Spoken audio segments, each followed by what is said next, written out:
Hallelujah, hallelujah. അനുഗ്രഹീതമായ നല്ല ദിവസത്തിനായിട്ട് ഞാൻ എൻ്റെ ദൈവത്തെ നന്ദിയോടെ സ്തുതിക്കുന്നു.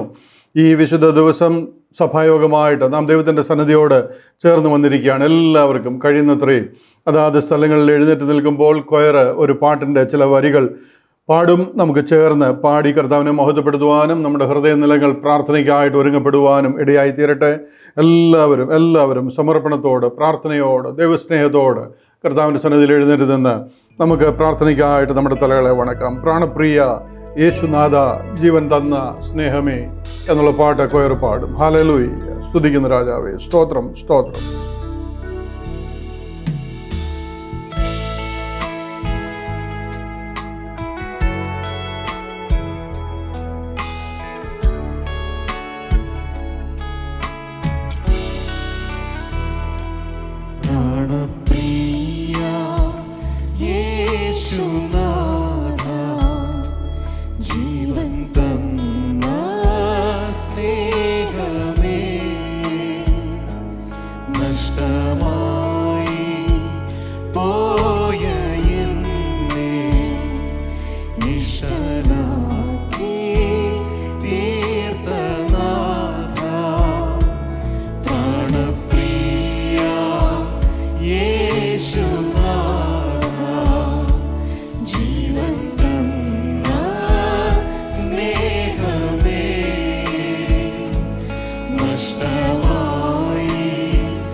മഹത്വത്തിൻ്റെ പ്രത്യാശയായ ഞങ്ങളുടെ ദൈവമേ, ഞങ്ങളെ അതിവാത്സല്യമായി സ്നേഹിക്കുന്ന ഞങ്ങളുടെ സ്വർഗീയ പിതാവേ, അനുഗ്രഹീതമായ ഈ നല്ല ദിവസത്തിനായിട്ട് ഞങ്ങൾ തന്നെ നന്ദിയോടെ സ്തുതിക്കുന്നു.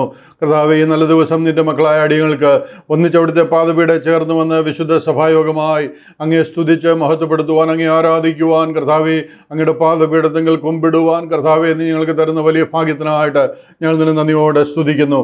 ഞാൻ യഹോവയെ എല്ലാ കാലത്തും വാഴ്ത്തും, അവൻ്റെ സ്തുതി എപ്പോഴും എൻ്റെ നാവിന്മേലിരിക്കുമെന്ന് സങ്കീർത്തനക്കാരനോട് ചേർന്ന് പറഞ്ഞു. കർത്താവെ, ഞങ്ങൾക്കൊന്നിച്ച് അങ്ങേ മഹത്വപ്പെടുത്തുവാൻ, അങ്ങേ ആരാധിക്കുവാൻ, കർത്താവെ അങ്ങേ വണങ്ങുവാൻ, അങ്ങേ സ്തുതിക്കുവാൻ ഇന്ന് പകലിൽ തരുന്ന വലിയ സാവകാശത്തിനായിട്ട് ഞങ്ങൾ നിന്ന് നന്ദിയോടെ സ്തുതിക്കുന്നു.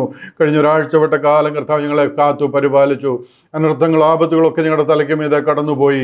അവിടുത്തെ കൃപയും സാന്നിധ്യം ഞങ്ങളോട് കൂടെയിരുന്നു. കർത്താവെ, സ്തോത്രം. പരിപാലിച്ച് സമാധാനത്തോടെ സന്തോഷത്തോടെ ഒന്നിച്ച് അവിടുത്തെ പാദപീഠെ ചേർന്ന് വരുവാൻ തന്നിരിക്കുന്ന നല്ല സാവകാശത്തിനായിട്ട്, നല്ല അനുഭവങ്ങൾക്കായിട്ട് ഞങ്ങൾ ഇതിനെ ഒന്നിച്ച് നന്ദിയോടെ സ്തുതിക്കുന്നു. കർത്താവെ, ഇന്ന് പകലിൽ ഞങ്ങൾ അവിടുത്തെ സന്നിധിയിലായിരിക്കുമ്പോൾ അങ്ങയുടെ സന്നിധിയിലെ സന്തോഷം അനുഭവിപ്പാൻ, ഹല്ലേലൂയ കർത്താവേ, സ്തോത്രം. ഇസ്രായേലിൻ്റെ സ്തുതികളിന്മേൽ വസിക്കുന്നവനെ ഹല്ലേലൂയ പാടി സ്തുതിക്കുവാൻ, ആരാധിക്കുവാൻ, മഹത്വപ്പെടുത്തുവാൻ അങ്ങ് ഞങ്ങളെ സഹായിക്കേണ്ടതിനായിട്ട് ഞങ്ങൾ പ്രാർത്ഥിക്കുന്നു. കർത്താവേ, ഞങ്ങളുടെ പൈതങ്ങളോട് ചേർന്ന്, കർത്താവേ ഞങ്ങളുടെ യൗവനക്കാരോട് ചേർന്ന്, ഞങ്ങളുടെ സഹോദരി സഹോദരങ്ങളോട് ചേർന്ന്, ഞങ്ങളുടെ മാതാപിതാക്കളോട് ചേർന്ന് കർത്താവെ ഒന്നിച്ച് അങ്ങേ ഞങ്ങൾ ആരാധിക്കുന്നു. കർത്താവേ, പല സ്ഥലങ്ങളിൽ ഞങ്ങൾ ഒന്നിച്ചായിരിക്കുന്നുവെങ്കിലും ഹല്ലേലൂയ കർത്താവേ, ഒരു മനസ്സോടെ ഏകഹൃദയത്തോട് അവിടുത്തെ പാദപീഠം ഞങ്ങൾ കടന്നു വന്നിരിക്കുമ്പോൾ ഹല്ലേലൂയ കർത്താവേ, സ്തോത്രം. അവിടുന്ന് ഞങ്ങളോട് ഇടപെടേണ്ടതിനായിട്ട്, അവിടുത്തെ സാന്നിധ്യം ഞങ്ങൾ അനുഭവിക്കേണ്ടതിനായിട്ട്, അവിടുത്തെ ശക്തി ഞങ്ങളുടെ മേൽ വ്യാപരിക്കേണ്ടതിനായിട്ട് ഹല്ലേലൂയ കർത്താവേ, സ്തോത്രം. അവിടുത്തെ ശക്തി ഞങ്ങളുടെ മൺകൂടാരങ്ങളിൽ വ്യാപരിക്കുന്നത് ഞങ്ങൾക്ക് മനസ്സിലാകേണ്ടതിനായിട്ട് ഹല്ലേലൂയ ഞങ്ങൾ ഇതിനെ താഴ്ത്തി സമർപ്പിച്ച് പ്രാർത്ഥിക്കുന്നു. അവിടുത്തെ ആലോചന കേൾക്കുവാൻ, അവിടുന്ന് ഞങ്ങളോട് സംസാരിക്കുന്നത് കേൾക്കുവാൻ, അവിടുത്തെ കാലൊച്ച കേൾക്കുവാൻ കർത്താവേ ഇന്ന് പകലിൽ ഞങ്ങളെ സഹായിക്കേണ്ടതിനായിട്ട് ഞങ്ങൾ ഏൽപ്പിച്ച് പ്രാർത്ഥിക്കുന്നു. നടക്കുന്ന എല്ലാ ശുശ്രൂഷകളെയും തൃക്കരങ്ങളിലേക്ക് ഞങ്ങൾ ഏൽപ്പിക്കുന്നു. പാടുവാൻ, പ്രാർത്ഥിപ്പാൻ ഞങ്ങളെ ബലപ്പെടുത്തിക്കാട്ട്. പ്രൈസ് ആൻഡ് വർഷിപ്പ് ലീഡ് ചെയ്യുവാൻ എൻ്റെ മക്കളെ കർത്താവ് പ്രത്യേകം അധികാരപ്പെടുത്തിക്കാട്ട്. ഹല്ലേലൂയ കർത്താവേ, സ്തോത്രം. സങ്കീർത്തനങ്ങളാൽ, സ്തുതികളാൽ അങ്ങ് മഹത്വപ്പെടുത്തുവാൻ ഞങ്ങൾക്കിടയാക്കിക്കാട്ട്. അവിടുത്തെ വചനത്തിൻ്റെ ആലോചനകൾ ഞങ്ങളെ കേൾപ്പിക്കുമാറാകണം. ഒന്നിച്ച് അവിടുത്തെ സന്നിധിയിൽ സന്തോഷിക്കുവാനും പാടി സ്തുതിച്ച് മഹത്വപ്പെടുത്തി അങ്ങ് ആരാധിക്കുവാനും കർത്താവ് ഞങ്ങളെ സഹായിക്കേണ്ടതിനായിട്ട് ഞങ്ങൾ പ്രാർത്ഥിക്കുന്നു. നടക്കുന്ന എല്ലാ ശുശ്രൂഷകളും അങ്ങയുടെ നാമത്തിനും മഹത്വത്തിനും ഞങ്ങൾക്ക് അനുഗ്രഹത്തിനും കാരണമാക്കും. ആദിയോട് അവസാനം പരിശുദ്ധാത്മാവിനാൽ ഞങ്ങളെ നിറച്ച് വഴി നടത്തും. പ്രാർത്ഥന കേട്ടതിനാലും നന്ദി. ഞങ്ങൾക്കായി ജീവനെ വെടിഞ്ഞ കർത്താവായ യേശുക്രിസ്തുവിൻ്റെ അതിമഹത്വമുള്ള നാമത്തിൽ അപേക്ഷിക്കുന്നു. കരുണയോട് കേൾക്കണമേ സ്വർഗീയ നല്ല പിതാവേ. ആമേൻ, ആമേൻ. ഹല്ലേലൂയ, ഹല്ലേലൂയ. കർത്താവായ യേശുക്രിസ്തുവിൻ്റെ അതിപരിശുദ്ധ നാമം വാഴ്ത്തപ്പെടുമാറാകട്ടെ. നമുക്കെല്ലാവർക്കും അതാത് സ്ഥലങ്ങളിലിരിക്കാം. നാം ഒരു മനസ്സോടെ ചേർന്ന് പാടി കർത്താവിനെ മഹത്വപ്പെടുത്തുവാനായിട്ട് പോവുകയാണ്. എല്ലാവരും ഉത്സാഹത്തോടെ ഹല്ലേലൂയ. നാം ആയിരിക്കുന്ന സ്ഥലം മറന്ന് നാം ചെയ്തുകൊണ്ടിരുന്ന പ്രവൃത്തികളൊക്കെ ഒന്ന് വിട്ടിട്ട്, മൊബൈൽ ഫോണുകളൊക്കെ ഒന്ന് മാറ്റിവെച്ചിട്ട് ഹല്ലേലൂയ സമർപ്പണത്തോട്, ദൈവസ്നേഹത്തോട് കർത്താവിൻ്റെ പാദപീഠെ പാടി കർത്താവിനെ സ്തുതിച്ച് മഹത്വപ്പെടുത്തുവാനായിട്ട് പോവുകയാണ്. എൻ്റെ ബലമായ കർത്തനൻ ശരണമതാകിയാൽ എന്നുള്ള പാട്ട് കൊയർ ലീഡ് ചെയ്യുമ്പോൾ നമുക്ക് ചേർന്ന് പാടി, കരങ്ങളെ തട്ടി പാടി സന്തോഷിച്ച് കർത്താവിനെ മഹത്വപ്പെടുത്തുവാനായിട്ട് ഇടയാകട്ടെ. എൻ്റെ ബലമായ കർത്തനൻ ശരണമതാകിയാൽ. ഹല്ലേലൂയ.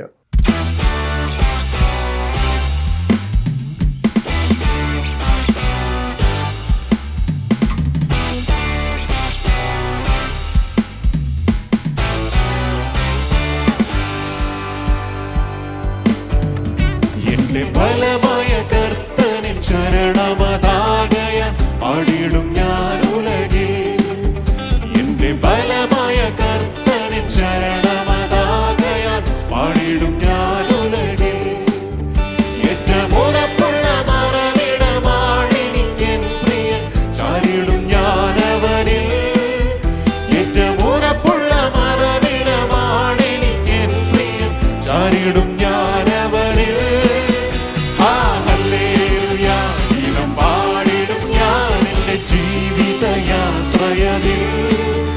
എന്റെ അല്ലലഖിലവും തീർത്തിടും നാൾ നോക്കി പാർത്തിടും ഞാനുലകിൽ.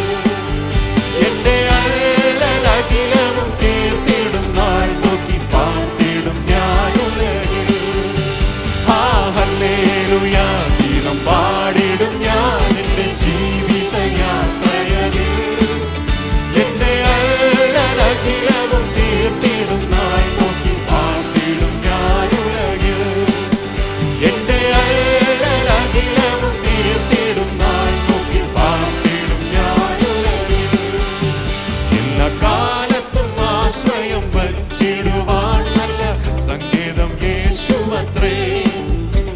എല്ലാ കാലത്തും ആശ്രയം വച്ചിടുവാൻ നല്ല സംഗീതം യേശുവത്രേ. പെറ്റതള്ളതൻ കുഞ്ഞിനെ മറന്നിടിലും കാന്തൻ മാറ്റം ഭവിക്കാത്തവൻ. പെറ്റതള്ളതൻ കുഞ്ഞിനെ മറന്നിടിലും കാന്തൻ മാറ്റം ഭവിക്കാത്തവൻ. ഹല്ലേലൂയ ഗീതം പാടിടും ഞാൻ എൻ്റെ ജീവിതയാത്രയതിൽ. എൻ്റെ അല്ലലഖിലവും കീർത്തിടും നാൾ നോക്കി പാർത്തിടും ഞാനുലകിൽ. എൻ്റെ അല്ലലഖിലവും കീർത്തിടും നാൾ നോക്കി പാർത്തിടും ഞാനുലകിൽ. ഹല്ലേലൂയ ഗീതം പാടിടും ഞാൻ എൻ്റെ ജീവിതയാത്രയതിൽ. എൻ്റെ അല്ലലഖിലവും കീർത്തിടും നാൾ നോക്കി പാർത്തിടും ഞാനുലകിൽ. എൻ്റെ അല്ലലഖിലവും കീർത്തിടും നാൾ നോക്കി പാർത്തിടും ഞാനുലകിൽ. തിരുകരത്തിൽ വൻസാഗര ജലമെല്ലാം അടക്കുന്ന കരുത്തിടും തിരുകരത്തിൽ വൻസാഗര ജലമെല്ലാം അടക്കുന്ന കരുത്തിടും യാഹവൻ താൻ. ഒരു ഇടയനെ പോലെന്നെ അവനിൽ കരുതുന്ന സ്നേഹമെന്താശ്ചര്യമേ. ഒരു ഇടയനെ പോലെന്നെ അവനിൽ കരുതുന്ന സ്നേഹമെന്താശ്ചര്യമേ. ഹല്ലേലൂയ ഗീതം പാടിടും ഞാൻ എൻ്റെ ജീവിതയാത്രയതിൽ. എൻ്റെ അല്ലലഖിലവും കീർത്തിടും നാൾ നോക്കി പാർത്തിടും ഞാനുലകിൽ. എൻ്റെ അല്ലലഖിലവും കീർത്തിടും ഞാൻ നോക്കി പാർത്തിടും ഞാനുലകിൽ. ഹല്ലേലൂയ ഗീതം പാടിടും ഞാൻ എൻ്റെ ജീവിതയാത്രയതിൽ. എൻ്റെ അല്ലലഖിലവും കീർത്തിടും നാൾ നോക്കി പാർത്തിടും ഞാനുലകിൽ. എൻ്റെ അല്ലലഖിലവും കീർത്തിടും നാൾ നോക്കി പാർത്തിടും ഞാനുലകിൽ.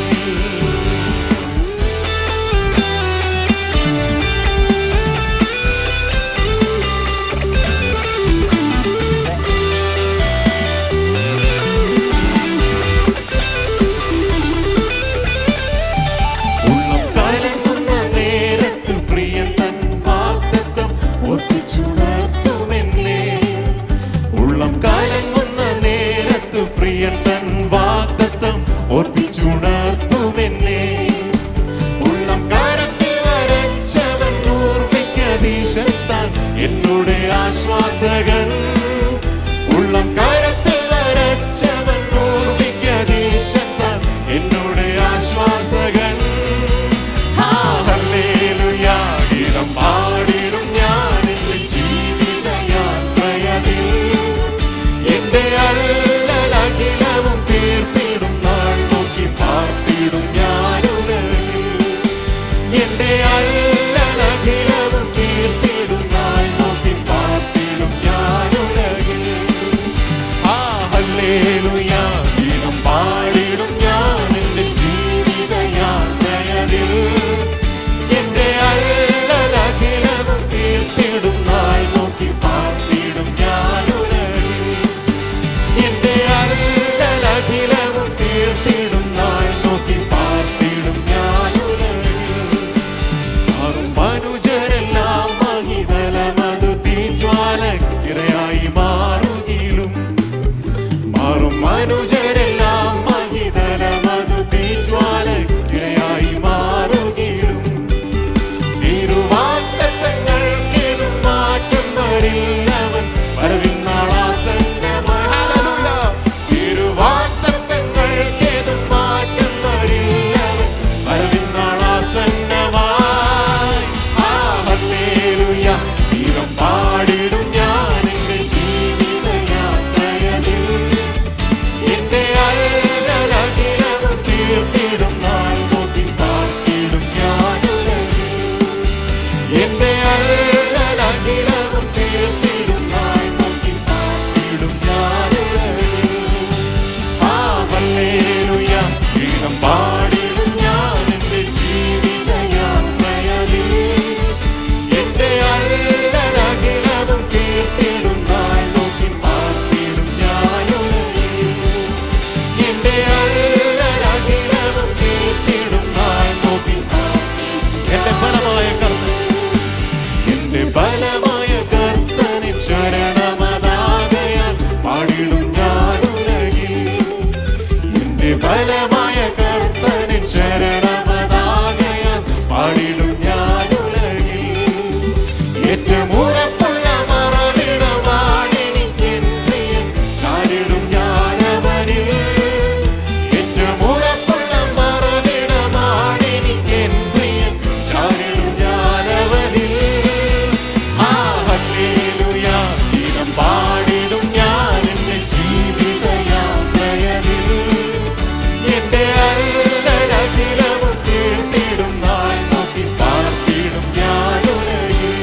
Hallelujah, hallelujah. കർത്താവിനെ പാടി സ്തുതിക്കുവാൻ, മഹത്വപ്പെടുത്തുവാൻ, സന്തോഷത്തോടെ ദൈവത്തിൻ്റെ സന്നിധിയിൽ ഹല്ലേലൂയ ഉള്ളം നിറഞ്ഞ് കർത്താവിനെ മഹത്വപ്പെടുത്തുവാൻ, നടത്തുന്ന വിധങ്ങളെ ഓർക്കുവാൻ, വീണ്ടെടുത്ത വഴികളെ ഓർക്കുവാൻ, ഹല്ലേലൂയ കൽവറിയിലൂടെ നമ്മളെ രക്ഷിച്ച വിധങ്ങളെ ഓർക്കുവാൻ നാം ദൈവത്തിൻ്റെ സന്നിധിയിലായിരിക്കുമ്പോൾ നമ്മുടെ ഉള്ളം തുറന്ന് കർത്താവിനെ സ്തുതിക്കുവാനായിട്ട് ഇടയായി തീരട്ടെ. ഹല്ലേലൂയ. നമ്മെ നടത്തുന്ന വിധങ്ങൾ ഹല്ലേലൂയ നമുക്കറിയത്തില്ല. ഒരു നിമിഷ നേരത്തിലെ വ്യത്യാസത്തിൽ ഈ ലോകത്തിൽ നമ്മൾ മാറ്റപ്പെടാവുന്ന അനേക സംഭവങ്ങൾ നമ്മുടെ തലയ്ക്ക് മീതെ കടന്നു പോകുന്നു.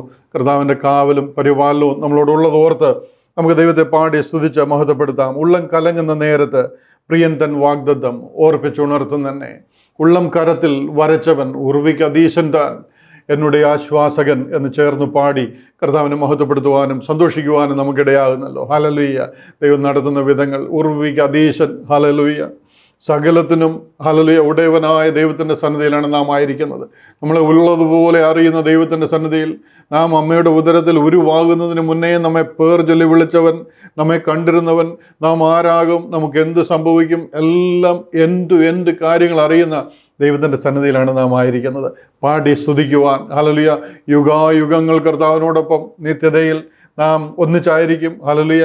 ആ സന്തോഷമൊക്കെ ഓർത്ത് ദൈവത്തിൻ്റെ സന്നിധിയിലായിരിക്കുമ്പോൾ, ഈ മൺകൂടാരത്തിലായിരിക്കുമ്പോൾ, ഈ ശരീരത്തിൽ നാം ഈ ലോകത്തിൽ ഈ ഭൂമിയിൽ ആയിരിക്കുമ്പോൾ ഹല്ലേലൂയ നന്ദിയുള്ള ഹൃദയത്തോടെ കർത്താവിനെ ആരാധിക്കുവാൻ ബലവും ഹല്ലേലൂയ ശരീരത്തിൽ ആരോഗ്യവും ബലവും ഒക്കെ ദൈവം തന്നിരിക്കുമ്പോൾ നന്ദിയുള്ള ഹൃദയത്തോടെ നിറഞ്ഞ് കർത്താവിനെ മഹത്വപ്പെടുത്തുവാൻ കർത്താവ് ഇടയാകട്ടെ. വീണ്ടും നമുക്കൊരു പാട്ടുകൂടെ പാടി കർത്താവിനെ സ്തുതിക്കാം, മഹത്വപ്പെടുത്താം. How marvellous, how wonderful and my song shall ever be എന്നുള്ള പാട്ട് നമുക്ക് ചേർന്ന് പാടി, കൊയറിനോടൊപ്പം ചേർന്ന് പാടി കർത്താവിനെ മഹത്വപ്പെടുത്താം. How marvellous, how wonderful. Hallelujah.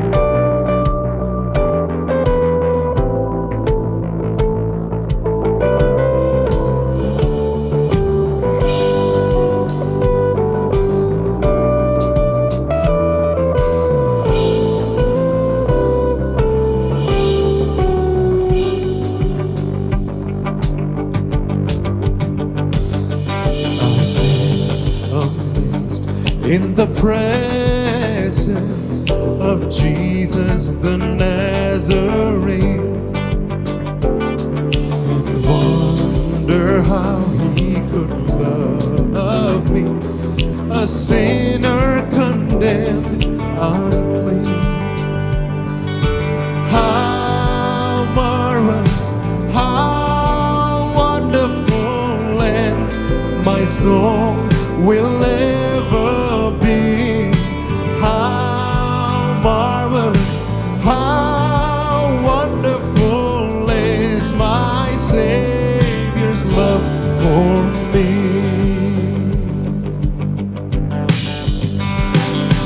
He took my sins and my sorrows, he made them his very own.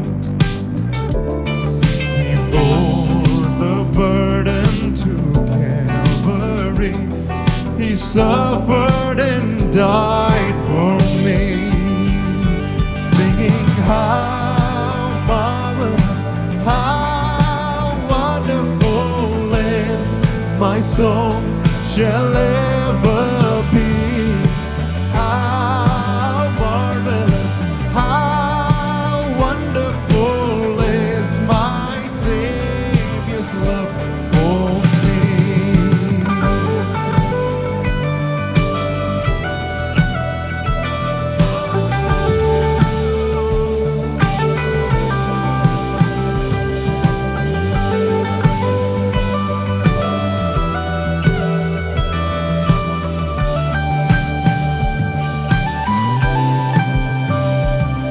When with ransom in glory, his face I at last shall see. It will be my joy through the ages to sing of his love for me.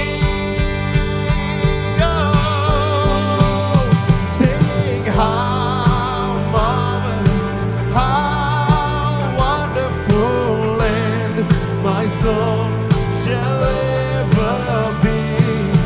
How marvelous, how wonderful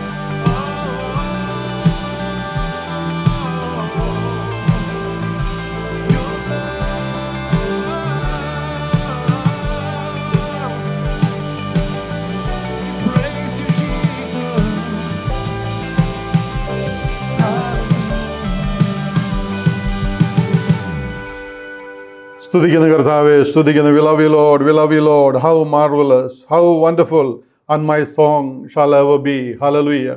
അനുഗ്രഹീതമായ പാട്ട് പാടി കർത്താവിൻ്റെ സന്നിധിയിൽ കർത്താവിനെ മഹത്വപ്പെടുത്തുവാനും സ്തുതിക്കുവാനും നമുക്കിടയാക്കി. അങ്ങനെ തന്നെ ചേർന്ന് പാടി അല്പസമയം ദൈവത്തിൻ്റെ സന്നിധിയിൽ വീണ്ടും സന്തോഷത്തോട് കർത്താവിനെ ധ്യാനിച്ച് മഹത്വപ്പെടുത്തി ഹല്ലേലൂയ ആരാധിച്ച് ദൈവത്തിൻ്റെ സന്നിധിയിലായിരിക്കണമെന്ന് നമുക്ക് ആഗ്രഹമുണ്ടെങ്കിലും എല്ലാ ശുശ്രൂഷകളും നിറപടിയായി മുന്നോട്ട് പോകണമല്ലോ. ബൈബിൾ റീഡിങ്ങിനായിട്ട് കിടക്കുകയാണ്. ബൈബിൾ റീഡിങ്ങിനായിട്ട് ആശിഷ് തോമസ് മുന്നോട്ട് കടന്നു വരികയും നമ്മെ ബൈബിൾ റീഡിങ്ങിൽ സഹായിക്കുകയും ചെയ്യും. എല്ലാവരും അതാത് സ്ഥലങ്ങളിലിരിക്കുമ്പോൾ ബൈബിൾ കരങ്ങളിലുണ്ടെങ്കിൽ ആ ഭാഗം എടുക്കുകയും അത് ധ്യാനിക്കുകയും വീണ്ടും വരുന്ന ദിവസങ്ങളിലൊക്കെ അതേ ഭാഗം തന്നെ വീണ്ടും വീണ്ടും ചേർന്ന് ധ്യാനിക്കുകയും പഠിക്കുകയും ചെയ്യുവാൻ ദൈവം നമ്മളെ സഹായിക്കട്ടെ. കേൾപ്പിക്കുന്ന വാക്യത്തിൽ കൂടി നമുക്കത് അനുഗ്രഹമായി തീരേണ്ടതിനായിട്ട് ഈ ഒരാഴ്ചവട്ടം മുഴുവനും അത് നമുക്കുള്ള പ്രോമിസ് വേഴ്സസ് അനുഗ്രഹമായി തീരുവാൻ ദൈവം അതിലൂടെ നമ്മളെ സഹായിക്കട്ടെ. ഹല്ലേലൂയ. ആശിഷ് തോമസ് മുന്നോട്ട് കടന്നു വരികയും ബൈബിൾ റീഡിങ്ങിൽ നമ്മെ സഹായിക്കുകയും ചെയ്യും. Praise the Lord. Let's read John chapter 1 verses 1 to 27. In the beginning was the Word, and the Word was with God, and the Word was God.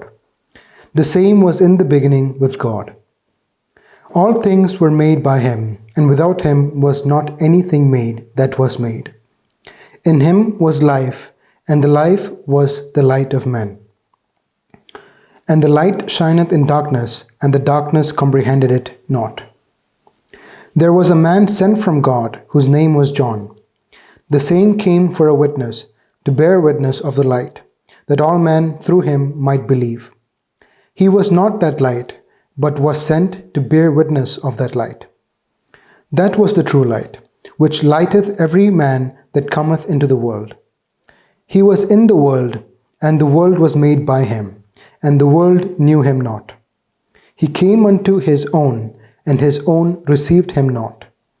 But as many as received him, to them gave he power to become the sons of God, even to them that believe on his name, which were born not of blood, nor of the will of the flesh, nor of the will of man, but of God. And the Word was made flesh, and dwelt among us, and we beheld his glory, the glory as of the only begotten of the Father, full of grace and truth. John bare witness of him, and cried, saying, This was he of whom I spake. He that cometh after me is preferred before me, for he was before me. And of his fullness have all we received, and grace for grace. For the law was given by Moses, but grace and truth came by Jesus Christ. No man hath seen God at any time. The only begotten Son, which is in the bosom of the Father, he hath declared him. And this is the record of John, when the Jews sent priests and Levites from Jerusalem to ask him, Who art thou? And he confessed and denied not, but confessed, I am not the Christ. And they asked him, What then art thou, Elias? And he saith, I am not. Art thou that prophet? And he answered, No. Then said they unto him, Who art thou? That we may give an answer to them that sent us. What sayest thou of thyself? He said, I am the voice of one crying in the wilderness, Make straight the way of the Lord, as said the prophet Isaiah. And they which were sent were of the Pharisees. And they asked him, and said unto him, Why baptized thou then, if thou be not that Christ, nor Elias, neither that prophet? John answered them, saying, I baptize with water, but there standeth one among you, whom ye know not.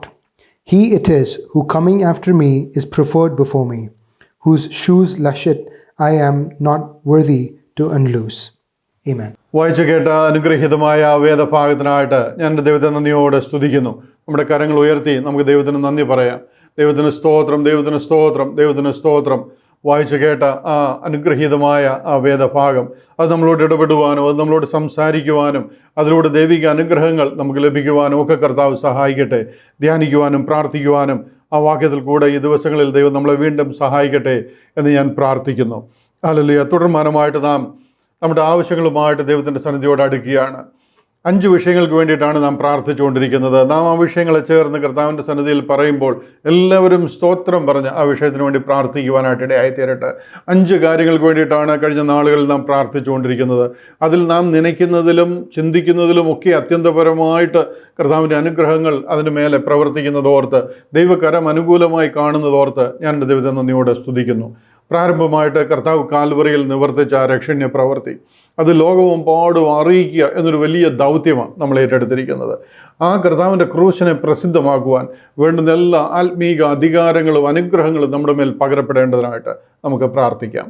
രണ്ടാമതായിട്ട്, ആ വലിയ ദൗത്യം ഏറ്റെടുത്ത് the gate മിനിസ്ട്രീസിൻ്റെ ഉള്ളിൽ പ്രവർത്തിക്കുന്ന പോഷക സംഘടനകൾ, അതായത് സാറ്റർഡേയ്സിലെ ബൈബിൾ ക്ലാസ്, തുറന്നോസിൻ്റെ പാഠശാല, ടീച്ചേഴ്സ് ട്രെയിനിങ് പ്രോഗ്രാം, അതായത് approved workman institute, the gate church, the gate മിനിസ്ട്രീസിൽ നടക്കുന്ന എല്ലാ യൂട്യൂബ് പ്രോഗ്രാമുകൾ, അതുപോലെ തന്നെ അതിനെ ലീഡ് ചെയ്യുന്ന ഇന്നർ സർക്കിൾ, അതിൻ്റെ ഇന്നർ സർക്കിളിൻ്റെ പ്രയർ മീറ്റിംഗ്, ICPM, അതുപോലെ തന്നെ TGTV, ദ ഗേറ്റ് TV, അതുപോലെ ദ ഗേറ്റ് ഹിന്ദി സെഷൻ, ഇതെല്ലാം വളരെ ഉത്സാഹത്തോടെ നമ്മുടെ ഉള്ളിൽ പ്രവർത്തിക്കുന്ന പ്രോഗ്രാമുകളാണ്. ഇതെല്ലാം കർത്താവിൻ്റെ ക്രൂശിനെ വെളിപ്പെടുത്തുവാൻ, മഹത്വപ്പെടുത്തുവാൻ ലോകമെമ്പാടും, ഹല്ലേലൂയ, മലയാളം നമ്മുടെ സഹോദരങ്ങൾ ഈ സത്യം അറിയാൻ നമ്മളാവോളം നമ്മൾ അധ്വാനിച്ചുകൊണ്ടിരിക്കുന്നു. കർത്താവ് അതിൻ്റെ മേൽ പ്രവർത്തിക്കേണ്ടതിനായിട്ട് ദുർഘടങ്ങളെ, എതിരുകളെ ഒക്കെ കർത്താവ് മാറ്റി, ഇരുമ്പോടാമ്പലുകളെ ഖണ്ഡിച്ച് താമ്രവാതിലുകളെ തകർത്ത് കളയുമെന്ന് പറഞ്ഞ ദൈവം നമുക്ക് മുന്നമേ പോയി വഴി നിരപ്പാക്കേണ്ടതിനായിട്ട് നമുക്ക് പ്രാർത്ഥിക്കാം.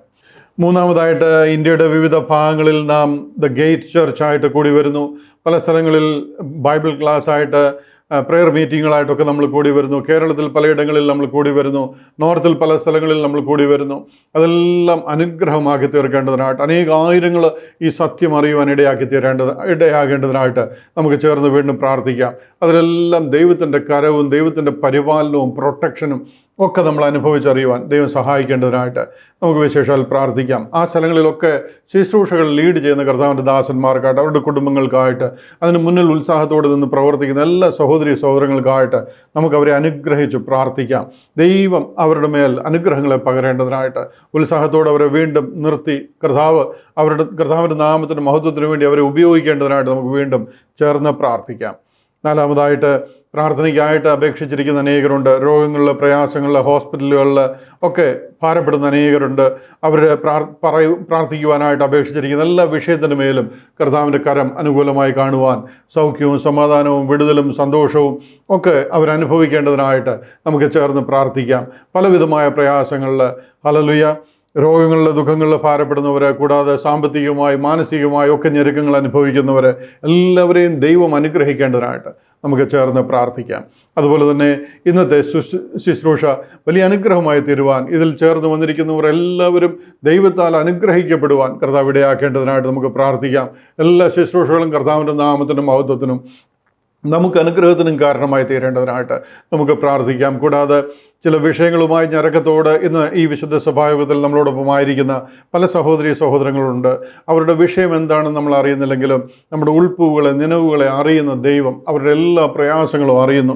അതിലെല്ലാം ദൈവത്തിൻ്റെ കരം അനുകൂലമായി കാണുവാൻ, ഈ സഭായോഗം തീരുന്നതിന് മുൻപ് തന്നെ അവരെന്ത് പ്രശ്നവുമായിട്ട് ദൈവത്തിൻ്റെ സന്നിധിയിലായിരിക്കുന്നു, അതിൽ ദൈവത്തിൻ്റെ കരം അനുകൂലമായി കാണുവാനും അതിൽ കൂടെയുള്ള വിടുതൽ അവരനുഭവിപ്പാനും ദൈവം സഹായിക്കേണ്ടതിനായിട്ട് നമുക്ക് ചേർന്ന് പ്രാർത്ഥിക്കാം. ഈ വിഷയങ്ങളെല്ലാം ദൈവത്തിൻ്റെ സന്നിധിയിൽ നാം ഏറ്റു പറഞ്ഞിരിക്കുന്ന ഈ വിഷയങ്ങൾക്കെല്ലാം വേണ്ടിയിട്ട് നാം പ്രാർത്ഥിക്കുവാനായിട്ട് പോവുകയാണ്. നമുക്ക് തലകളെ വണക്കാം. ഒരിക്കൽ കൂടി നമുക്ക് പ്രാർത്ഥിക്കാം. ഞങ്ങളെ സ്നേഹിക്കുന്ന ഞങ്ങളുടെ ദൈവമേ, സ്വർഗീയ പിതാവേ, അനുഗ്രഹീതമായ നല്ല ദിവസം വിശുദ്ധ സഭായോഗമായി ഞങ്ങൾ അവിടുത്തെ പാദപിടയായിരിക്കുമ്പോൾ അവിടുത്തെ സന്നിധിയിൽ ഞങ്ങൾ ഇറക്കി വെച്ചിരിക്കുന്ന എല്ലാ വിഷയങ്ങൾക്ക് വേണ്ടിയിട്ട് ഞങ്ങൾ പ്രാർത്ഥിക്കുന്നു. കർത്താവിൻ്റെ കരം അതിന്മേൽ അനുകൂലമായി കാണേണ്ടതിനായിട്ട്, അങ്ങ് വാതിലുകളെ തുറന്നു തരേണ്ടതിനായിട്ട്, അങ്ങയുടെ നാമം ഞങ്ങൾ മൂലം മഹിമപ്പെടേണ്ടതിനായിട്ട്, ഞങ്ങൾക്കെതിരെയുള്ള എല്ലാ പ്രശ്നങ്ങളും കർത്താവെ അത് മാറി അല്ലെങ്കിൽ അനുഗ്രഹിക്കപ്പെട്ട നിലയിൽ അവിടുത്തെ ശുശ്രൂഷ ചെയ്യുവാൻ നീ ഞങ്ങളെ ഉപയോഗിക്കേണ്ടതിനായിട്ട് ഞങ്ങളെ ഏൽപ്പിച്ച് പ്രാർത്ഥിക്കുന്നു. പ്രാർത്ഥനയ്ക്കായിട്ട് അവിടുത്തെ സന്നിധിയിൽ സമർപ്പിച്ചിരിക്കുന്ന മറ്റു വിഷയങ്ങളെ തൃക്കരങ്ങളിലേക്ക് സമർപ്പിക്കുന്നു. വിശേഷാൽ രോഗങ്ങളിൽ, ദുഃഖങ്ങളിൽ പ്രയാസപ്പെടുന്ന ഞങ്ങളുടെ സഹോദരങ്ങൾ, പല വിഷയങ്ങളുമായി അവിടുത്തെ സന്നിധിയിലായിരിക്കുന്ന ഞങ്ങളുടെ സഹോദരങ്ങൾ, അതിലൊക്കെ കർത്താവിൻ്റെ കരം അനുകൂലമായി കാണുവാനും അവിടുത്തെ സമാധാനവും സൗഖ്യവും വിടുതലും ഒക്കെ വ്യാപരിക്കുന്നത് കണ്ട് അങ്ങേ മഹത്വപ്പെടുത്തുവാനും നീ ഞങ്ങളെ സഹായിച്ചാട്ട്. തുടർന്ന് നടക്കുന്ന ശുശ്രൂഷകളെ കർത്താവ് അനുഗ്രഹിക്കും. അങ്ങയുടെ നാമം ഞങ്ങളുടെ മധ്യത്തിൽ മഹിമപ്പെടുവാൻ കർത്താവ് ഇടയാക്കും. പ്രാർത്ഥന കേട്ടതിനാലും നന്ദി. ഞങ്ങൾക്കായി ജീവൻ വെടിഞ്ഞ കർത്താവായ യേശു ക്രിസ്തുവിൻ്റെ അതിമഹത്വമുള്ള നാമത്തിൽ അപേക്ഷിക്കുന്നു. കരുണയോട് കേൾക്കണമേ സ്വർഗീയ നല്ല പിതാവേ. ആമേൻ, ആമേൻ. കർത്താവായ യേശു ക്രിസ്തുവിൻ്റെ അതിപരിശുദ്ധ നാമം വാഴ്ത്തപ്പെടുമാറാകട്ടെ. അനുഗ്രഹീതമായ നല്ല ദിവസത്തിനായിട്ട് ഞാൻ എൻ്റെ ദൈവത്തെ നന്ദിയോടെ സ്തുതിക്കുന്നു. ഒന്നിച്ച് കർത്താവിൻ്റെ സന്നിധിയിലായിരിക്കുവാനും പാടി കർത്താവിനെ മഹത്വപ്പെടുത്തുവാനും സ്തുതിക്കുവാനും ഒക്കെ ദൈവം നമ്മളെ സഹായിച്ചു. എല്ലാത്തിനായിട്ട് ഞാൻ എൻ്റെ ദൈവത്തിന് നന്ദിയോട് ഹല്ലേലൂയ സ്തുതി കരയേറ്റുന്നു. കടന്നു വന്നിരിക്കുന്ന എല്ലാവരെയും ഒരിക്കൽ കൂടി യേശു ക്രിസ്തുവിൻ്റെ നിസ്തുല നാമത്തിൽ വന്ദനം അറിയിക്കുകയും ചെയ്യുന്നു. കർത്താവിൻ്റെ വചനത്തിൽ നിന്ന് കേൾക്കുവാനായിട്ട് നാം പോവുകയാണ്. കർത്താവെ, അടിയനോട് അരുളി ചെയ്യണമേ എന്നുള്ള ആത്മസമർപ്പണത്തോട് നമുക്ക് ദൈവത്തിൻ്റെ സന്നിധിയിലായിരിക്കാം. തിരുവചനത്തിൽ നിന്ന് നാം കേൾക്കുവാനായിട്ടും ധ്യാനിക്കുവാനായിട്ടും പഠിക്കുവാനും പോവുകയാണ്. അത് നമ്മളോട് ഇടപെടേണ്ടതിനായിട്ട് ആ തിരുവചനത്തിൽ കൂടെ ദൈവം നമ്മളോട് എന്ത് സംസാരിക്കുവാനായിട്ട് ആഗ്രഹിക്കുന്നു എന്ന് കേൾക്കുവാനുള്ളൊരു സമർപ്പണത്തോട് നമുക്ക് കർത്താവിൻ്റെ സന്നിധിയിലായിരിക്കുവാനാണ് ദൈവം നമ്മളെ സഹായിക്കുമാറാകട്ടെ. ഇന്ന് ഒരു പ്രത്യേക സബ്ജക്റ്റാണ് നാം ചിന്തിക്കുന്നത്. കഴിഞ്ഞ നാളുകളിലൊക്കെ നാം യഹൂദനും ക്രിസ്ത്യാനിയും തമ്മിലുള്ള വ്യത്യാസം എന്താണ് എന്ന് പഠിക്കുകയും മനസ്സിലാക്കുകയും ചെയ്തുകൊണ്ടിരിക്കുകയാണ്. ഈ ഒരു സബ്ജക്റ്റും അതിനോടുള്ള ബന്ധത്തിൽ തന്നെയാണ്. അതായത് അന്ത്യകാലം എന്നൊരു വിഷയത്തെക്കുറിച്ചാണ് ഇന്ന് നാം ചിന്തിക്കുവാനായിട്ട് പോകുന്നത്.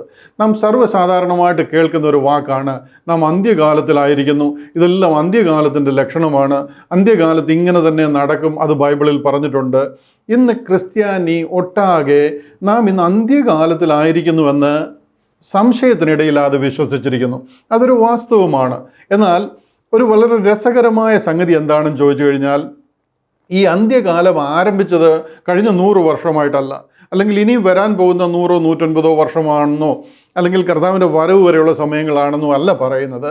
മറിച്ച് നാം മനസ്സിലാക്കിയിരിക്കുന്നത് കഴിഞ്ഞ 2000 വർഷമായിട്ട് ഈ അന്ത്യകാലം ആരംഭിച്ചു എന്നാണ്. ഈ വിഷയത്തെക്കുറിച്ച് എസ്കറ്റോളജി എന്ന് പറയുന്ന ഒരു വലിയ പഠനം തന്നെയുണ്ട്. ബൈബിൾ സ്കൂളുകളിൽ ബൈബിൾ കോളേജുകളിലൊക്കെ പോയി കഴിഞ്ഞാൽ ആ ഒരു എസ്കറ്റോളജി എന്ന് പറയുന്ന തിയോളജി എന്നൊക്കെ പറയുന്ന പോലെ തന്നെ എസ്കറ്റോളജി, അതായത് അന്ത്യകാല ശാസ്ത്രം എന്ന് പറയുന്നൊരു വിഷയം നമുക്ക് പഠിക്കാൻ തന്നെയുണ്ട്. വലിയ വിഷയം തന്നെയാണ്. ഈ കാലഘട്ടം അന്ത്യകാലമാണെന്ന് നാം മനസ്സിലാക്കിയിരിക്കുന്നു. കാരണം എന്താണെന്ന് ചോദിച്ചു കഴിഞ്ഞാൽ, ക്രിസ്തീയ സഭ ആരംഭിച്ചു എന്ന് നാം മനസ്സിലാക്കുന്ന അല്ലെങ്കിൽ ക്രിസ്ത്യാനികൾ വിശ്വസിച്ചിരിക്കുന്ന അപ്പോസ്തല പ്രവൃത്തികൾ 2 പെന്തക്കോസ്ത് പെരുന്നാളിൽ അല്ലെങ്കിൽ പെന്തക്കോസ്ത് നാളിൽ സഭ ആരംഭിച്ചു എന്ന് നമ്മൾ മനസ്സിലാക്കുന്ന ആ കാലത്ത് ആ 12 ശിഷ്യന്മാരിൽ അന്ന് പ്രധാനിയായിരുന്ന പത്രോസ് അപ്പോസ്തലൻ അവരുടെ നടുവിൽ എഴുന്നേറ്റ് നിന്നുകൊണ്ട് ഈ വിഷയത്തെ ഡിക്ലെയർ ചെയ്യുകയാണ്, കൺഫേം ചെയ്യുകയാണ്, ഇത് അന്ത്യകാലമാകുന്നു. അന്ത്യകാലത്ത് സകല ജഡത്തിന്മേലും ഞാൻ എൻ്റെ ആത്മാവിനെ പകരും എന്നുള്ളത് നമ്മുടെ പിതാക്കന്മാരോട് പ്രവാചകന്മാർ മുഖാന്തരം അരുളി ചെയ്തിരിക്കുന്നതിൻ്റെ നിവൃത്തിയാണ് നിങ്ങൾ കാണുന്നതെന്ന് ഓടിക്കൂടിയ യഹൂദ ജനത്തോട്, ഇസ്രായേൽ ജനത്തോട് പത്രോസ് അപ്പോസ്തലൻ പ്രസംഗിക്കുകയും അത് പ്രഖ്യാപിക്കുകയും ചെയ്യുന്നത് നമുക്ക് കാണുവാനായിട്ട് കഴിയും. അതായത് നാം അന്ത്യകാലത്തിലേക്ക് കടന്നിരിക്കുന്നു. അന്ത്യകാലമെന്ന് പറയുന്നൊരു പ്രത്യേക ടൈം പീരീഡിലേക്ക് നമ്മൾ കടന്നിരിക്കുന്നു. യോവേൽ പ്രവാചകൻ പ്രവചിച്ചിരിക്കുന്നത് പോലെ തന്നെ യഹസ്കേലും ജെറമ്യാവും യെശയ്യാവും അതുപോലുള്ള എല്ലാ പ്രവാചകന്മാർ, മേജർ പ്രോഫറ്റ്സ്, മൈനർ പ്രോഫറ്റ്സ്, ഇവരെല്ലാം പ്രവചിച്ചിരിക്കുന്ന ഒരു അന്ത്യകാലത്തിൻ്റെ ലക്ഷണങ്ങളുണ്ട്. അന്ത്യകാലത്ത് എന്ത് നടക്കുമെന്ന് അവരോട് പറഞ്ഞിട്ടുണ്ട്. ദാനിയേലിനെ വളരെ വ്യക്തമായിട്ട് അന്ത്യകാലം എന്താണെന്ന് കാണിച്ചു കൊടുത്തിരിക്കുകയാണ്. അവരോടെല്ലാം പറഞ്ഞിരിക്കുന്ന ആ കാലഘട്ടത്തിൻ്റെ ആ അവസാന ഫേസിലേക്ക് നമ്മൾ എത്തിയിരിക്കുന്നുവെന്ന് പത്രോസ് അപ്പോസ്തലൻ അവിടെ നിന്ന് ഡിക്ലെയർ ചെയ്യുന്നതായിട്ട് നമുക്ക് കാണുവാനായിട്ട് കഴിയും. കൂടാതെ കർത്താവായ യേശു ക്രിസ്തുവിൻ്റെ ഈ ലോകത്തിലെ മിനിസ്ട്രിയിലും അനേക ഇൻസ്റ്റൻസുകൾ കർത്താവ് എടുത്ത് പറഞ്ഞും പഠിപ്പിച്ചും കൊണ്ട് നമ്മൾ അന്ത്യകാലത്തിലേക്ക് നിങ്ങൾ കടക്കാൻ പോകുന്നുവെന്ന് അവർക്ക് മുന്നറിയിപ്പ് കൊടുക്കുന്നത് നമുക്ക് കാണുവാനായിട്ട് കഴിയും. ഇതിൻ്റെ എല്ലാം വെളിച്ചത്തിൽ ഇന്ന് ക്രിസ്ത്യൻഡം അല്ലെങ്കിൽ ക്രിസ്ത്യാനികൾ മനസ്സിലാക്കിയിരിക്കുന്നത് നാം ഏകദേശം ആ പീരീഡിൽ എത്തിയിരിക്കുന്നു, അന്ത്യകാലത്ത് എത്തിയിരിക്കുന്നു. അത് കഴിഞ്ഞ 2000 വർഷമായിട്ട് ആരംഭിച്ചിരിക്കുന്നു. അത് അവസാനിക്കേണ്ട സമയമായി. ബട്ട് ഫോർ സം റീസൺ അത് അവസാനിക്കുന്നില്ല. അത് ഏത് സമയത്തും അവസാനിക്കും. നമ്മൾ 12 മണിയുടെ 11:55 കഴിഞ്ഞ് 58, 59 ആ ഒരു ടൈമിലായിരിക്കുന്നു. ഏത് സമയത്തും 12 മണിയാകും. അതായത് ഈ ടൈം തീരാറായി, കാലമെല്ലാം കഴിയാറായി എന്ന് നമ്മൾ വിശ്വസിച്ചിരിക്കുന്നു. ഞാൻ പറഞ്ഞു വരുന്നത്, നാം ഇന്ന് പൊതുവെ വിശ്വസിച്ചിരിക്കുന്നത് നാം അന്ത്യകാലത്താണ് എന്നുള്ളതാണ്. ഞാൻ അതിന് എതിര് പറയുകയല്ല. എന്നാൽ ആ അന്ത്യകാലം എന്താണെന്ന് ഒന്ന് മനസ്സിലാക്കി തരുവാനായിട്ട് ശ്രമിക്കുകയാണ് ചെയ്യുന്നത്. ഇവിടെ നമ്മളെപ്പോലുള്ളവർ, അല്ലെന്നുണ്ടെങ്കിൽ ദ ഗേറ്റ് മിനിസ്ട്രീസിനെ പോലുള്ളവർ ഈ ഒരു വിഷയത്തെക്കുറിച്ച്, അല്ലെന്നുണ്ടെങ്കിൽ ഈ കാലഘട്ടത്തിൽ നമ്മുടെ വിളി എന്താണ്, നമ്മുടെ തിരഞ്ഞെടുപ്പ് എന്താണ്, നമ്മുടെ കൃപായുഗം എന്താണ്, കർത്താവായ യേശു ക്രിസ്തു കാൽവറിയിൽ നിവർത്തിച്ച രക്ഷണീയ പ്രവൃത്തി എന്താണ്, ഡിസ്പെൻസേഷൻ ഓഫ് ഗ്രേസ് എന്ന് പറയുന്ന കാലഘട്ടത്തിൻ്റെ പ്രത്യേകത എന്താണ്, ഇന്ന് നമ്മൾ ഏത് മാർഗത്തിൽ കൂടിയാണ് രക്ഷിക്കപ്പെടുന്നത്, കാൽവറിയിൽ കർത്താവ് നിവർത്തിച്ച ആ രക്ഷണീയ പ്രവൃത്തിയുടെ മഹത്വം എന്താണ് എന്നൊക്കെ എടുത്തു പറയുമ്പോൾ, ഈ പ്രസംഗിക്കുമ്പോൾ യൂട്യൂബ് മാതിരിയുള്ള മീഡിയകളിലൊക്കെ അനേക ക്രിസ്ത്യാനികൾ വന്നിട്ട് അതിനടിയിൽ കുറിക്കുന്നത് കാണാം. ഇത് അന്ത്യകാലമാണ്, അന്ത്യകാലത്ത് ഒത്തിരി കള്ളപ്രവാചകന്മാരിറങ്ങും, ഒത്തിരി ദുരുപദേശകന്മാരിറങ്ങും, അതുകൊണ്ട് ഈ പറയുന്നൊന്നും വിശ്വസിക്കല്ല, ഇത് അന്ത്യകാലമാണ് എന്നൊക്കെ വന്ന് കമൻറ്റുകൾ എഴുതുന്നവരെ കാണാം. ഇവർക്കൊക്കെ അന്ത്യകാലം എന്താണ് ഈ ബൈബിളിൽ പറഞ്ഞിരിക്കുന്ന ഈ എന്താ പറയുന്നത് എൻ ടൈം, എസ്കറ്റോളജിക്കൽ ഈ ഒരു ടൈം പീരീഡ്, അത് എന്താണെന്നൊന്ന് വാസ്തവമായിട്ട് മനസ്സിലായിരുന്നെങ്കിൽ എന്ന് ഞാൻ ഒത്തിരി ആഗ്രഹിക്കുന്നു. അതുകൊണ്ട് തന്നെ എന്നാൽ ആവോളം ഈ വിഷയത്തെക്കുറിച്ച് അല്പമൊന്ന് പറഞ്ഞ് മനസ്സിലാക്കുവാനായിട്ട് ശ്രമിക്കുകയാണ്. ഇതൊരു എന്താ പറയുന്നത് ഒരു 4-5 ക്ലാസ്സുകളായിട്ട് ബൈബിൾ റെഫറൻസുകൾ അതിൻ്റെ ആ ഒരു കമ്പാരിസൺ കാണിച്ച് അത് എക്സ്പ്ലെയിൻ ചെയ്യേണ്ട ഒരു വിഷയമാണ്. എന്നാൽ ഈ അരമണിക്കൂർ അല്ലെങ്കിൽ 40 മിനിറ്റ് കൊണ്ട് എത്രമാത്രം ഈ വിഷയം നിങ്ങളുടെ ഉള്ളിലേക്ക് അതൊന്ന് കൺവേ ചെയ്യുവാനായിട്ട് കഴിയും, ഇമ്പാർട്ട് ചെയ്യുവാൻ കഴിയും എന്നെനിക്കറിയത്തില്ല. എങ്കിലും കൃപയിൽ ആശ്രയിച്ച് ഞാനിതൊന്ന് പറഞ്ഞ് മനസ്സിലാക്കുവാനായിട്ട് ശ്രമിക്കുകയാണ്. ഇതിൽ കൂടെ ഞാൻ ആഗ്രഹിക്കുന്നത് ആ യഹൂദിയ വിശ്വാസവും ക്രിസ്തീയ വിശ്വാസവും എന്ന് പറയുമ്പോഴത്തേന് എല്ലാ ക്രിസ്ത്യാനികളൊന്നും നിങ്ങൾ ബ്ലൈൻഡ്ലി വിശ്വസിച്ച് കളയല്ല. ഞാനിവിടെ ക്രിസ്തീയ വിശ്വാസം എന്ന് എപ്പോഴും പറയുമ്പോൾ അതിൻ്റെ അർത്ഥം ബോഡി ഓഫ് ക്രൈസ്റ്റ് എന്ന ദൈവസഭയാണ് ഞാൻ ഉദ്ദേശിക്കുന്നത്. ഇന്ന് കാണുന്ന 10-40,000 ഡിനോമിനേഷനായിട്ട് ക്രിസ്ത്യാനിറ്റി പിരിഞ്ഞിട്ടുണ്ട്. അവരെല്ലാമാണ് ഞാൻ ഈ ക്രിസ്ത്യാനി എന്ന് പറയുന്നതെന്ന് നിങ്ങൾ തെറ്റിദ്ധരിക്കല്ല. ബോഡി ഓഫ് ക്രൈസ്റ്റിനെ കുറിച്ചും യഹൂദിയ വിശ്വാസത്തെക്കുറിച്ചും തമ്മിലുള്ള വ്യത്യാസം അതൊന്നും മനസ്സിലായാൽ എന്താ ഒരു ഭയങ്കര മാസീവ് ചേഞ്ചാണ് ക്രിസ്ത്യാനിറ്റിയിൽ ഉണ്ടാകാൻ പോകുന്നത്. ശരിക്കും ഇന്ന് ലോകത്തിന് ഈ ഒരു വ്യത്യാസമൊന്നും മനസ്സിലായി കഴിഞ്ഞാൽ നമ്മൾ ഈ ബോഡി ഓഫ് ക്രൈസ്റ്റ് എന്ന വിശ്വാസത്തിൽ വരേണ്ടിയിരുന്ന ക്രിസ്ത്യാനികൾ ഇന്ന് സംഭവം വല്ലാതെ നാം യഹൂദിയ വിശ്വാസത്തിൽ അകപ്പെട്ടു പോയിരിക്കുന്നു. അതാണ് ഞാൻ ഈ കഴിഞ്ഞ ചില ആഴ്ചകളായിട്ട് അതിനെ ഒന്ന് വേർതിരിച്ച് കാണിക്കുവാനാണ് നോക്കുന്നത്. ഈ അന്ത്യകാലം എന്ന് പറയുന്ന വിഷയത്തിൽ കൂടി ഞാൻ അത് തന്നെയാണ് ഉദ്ദേശിക്കുന്നത്.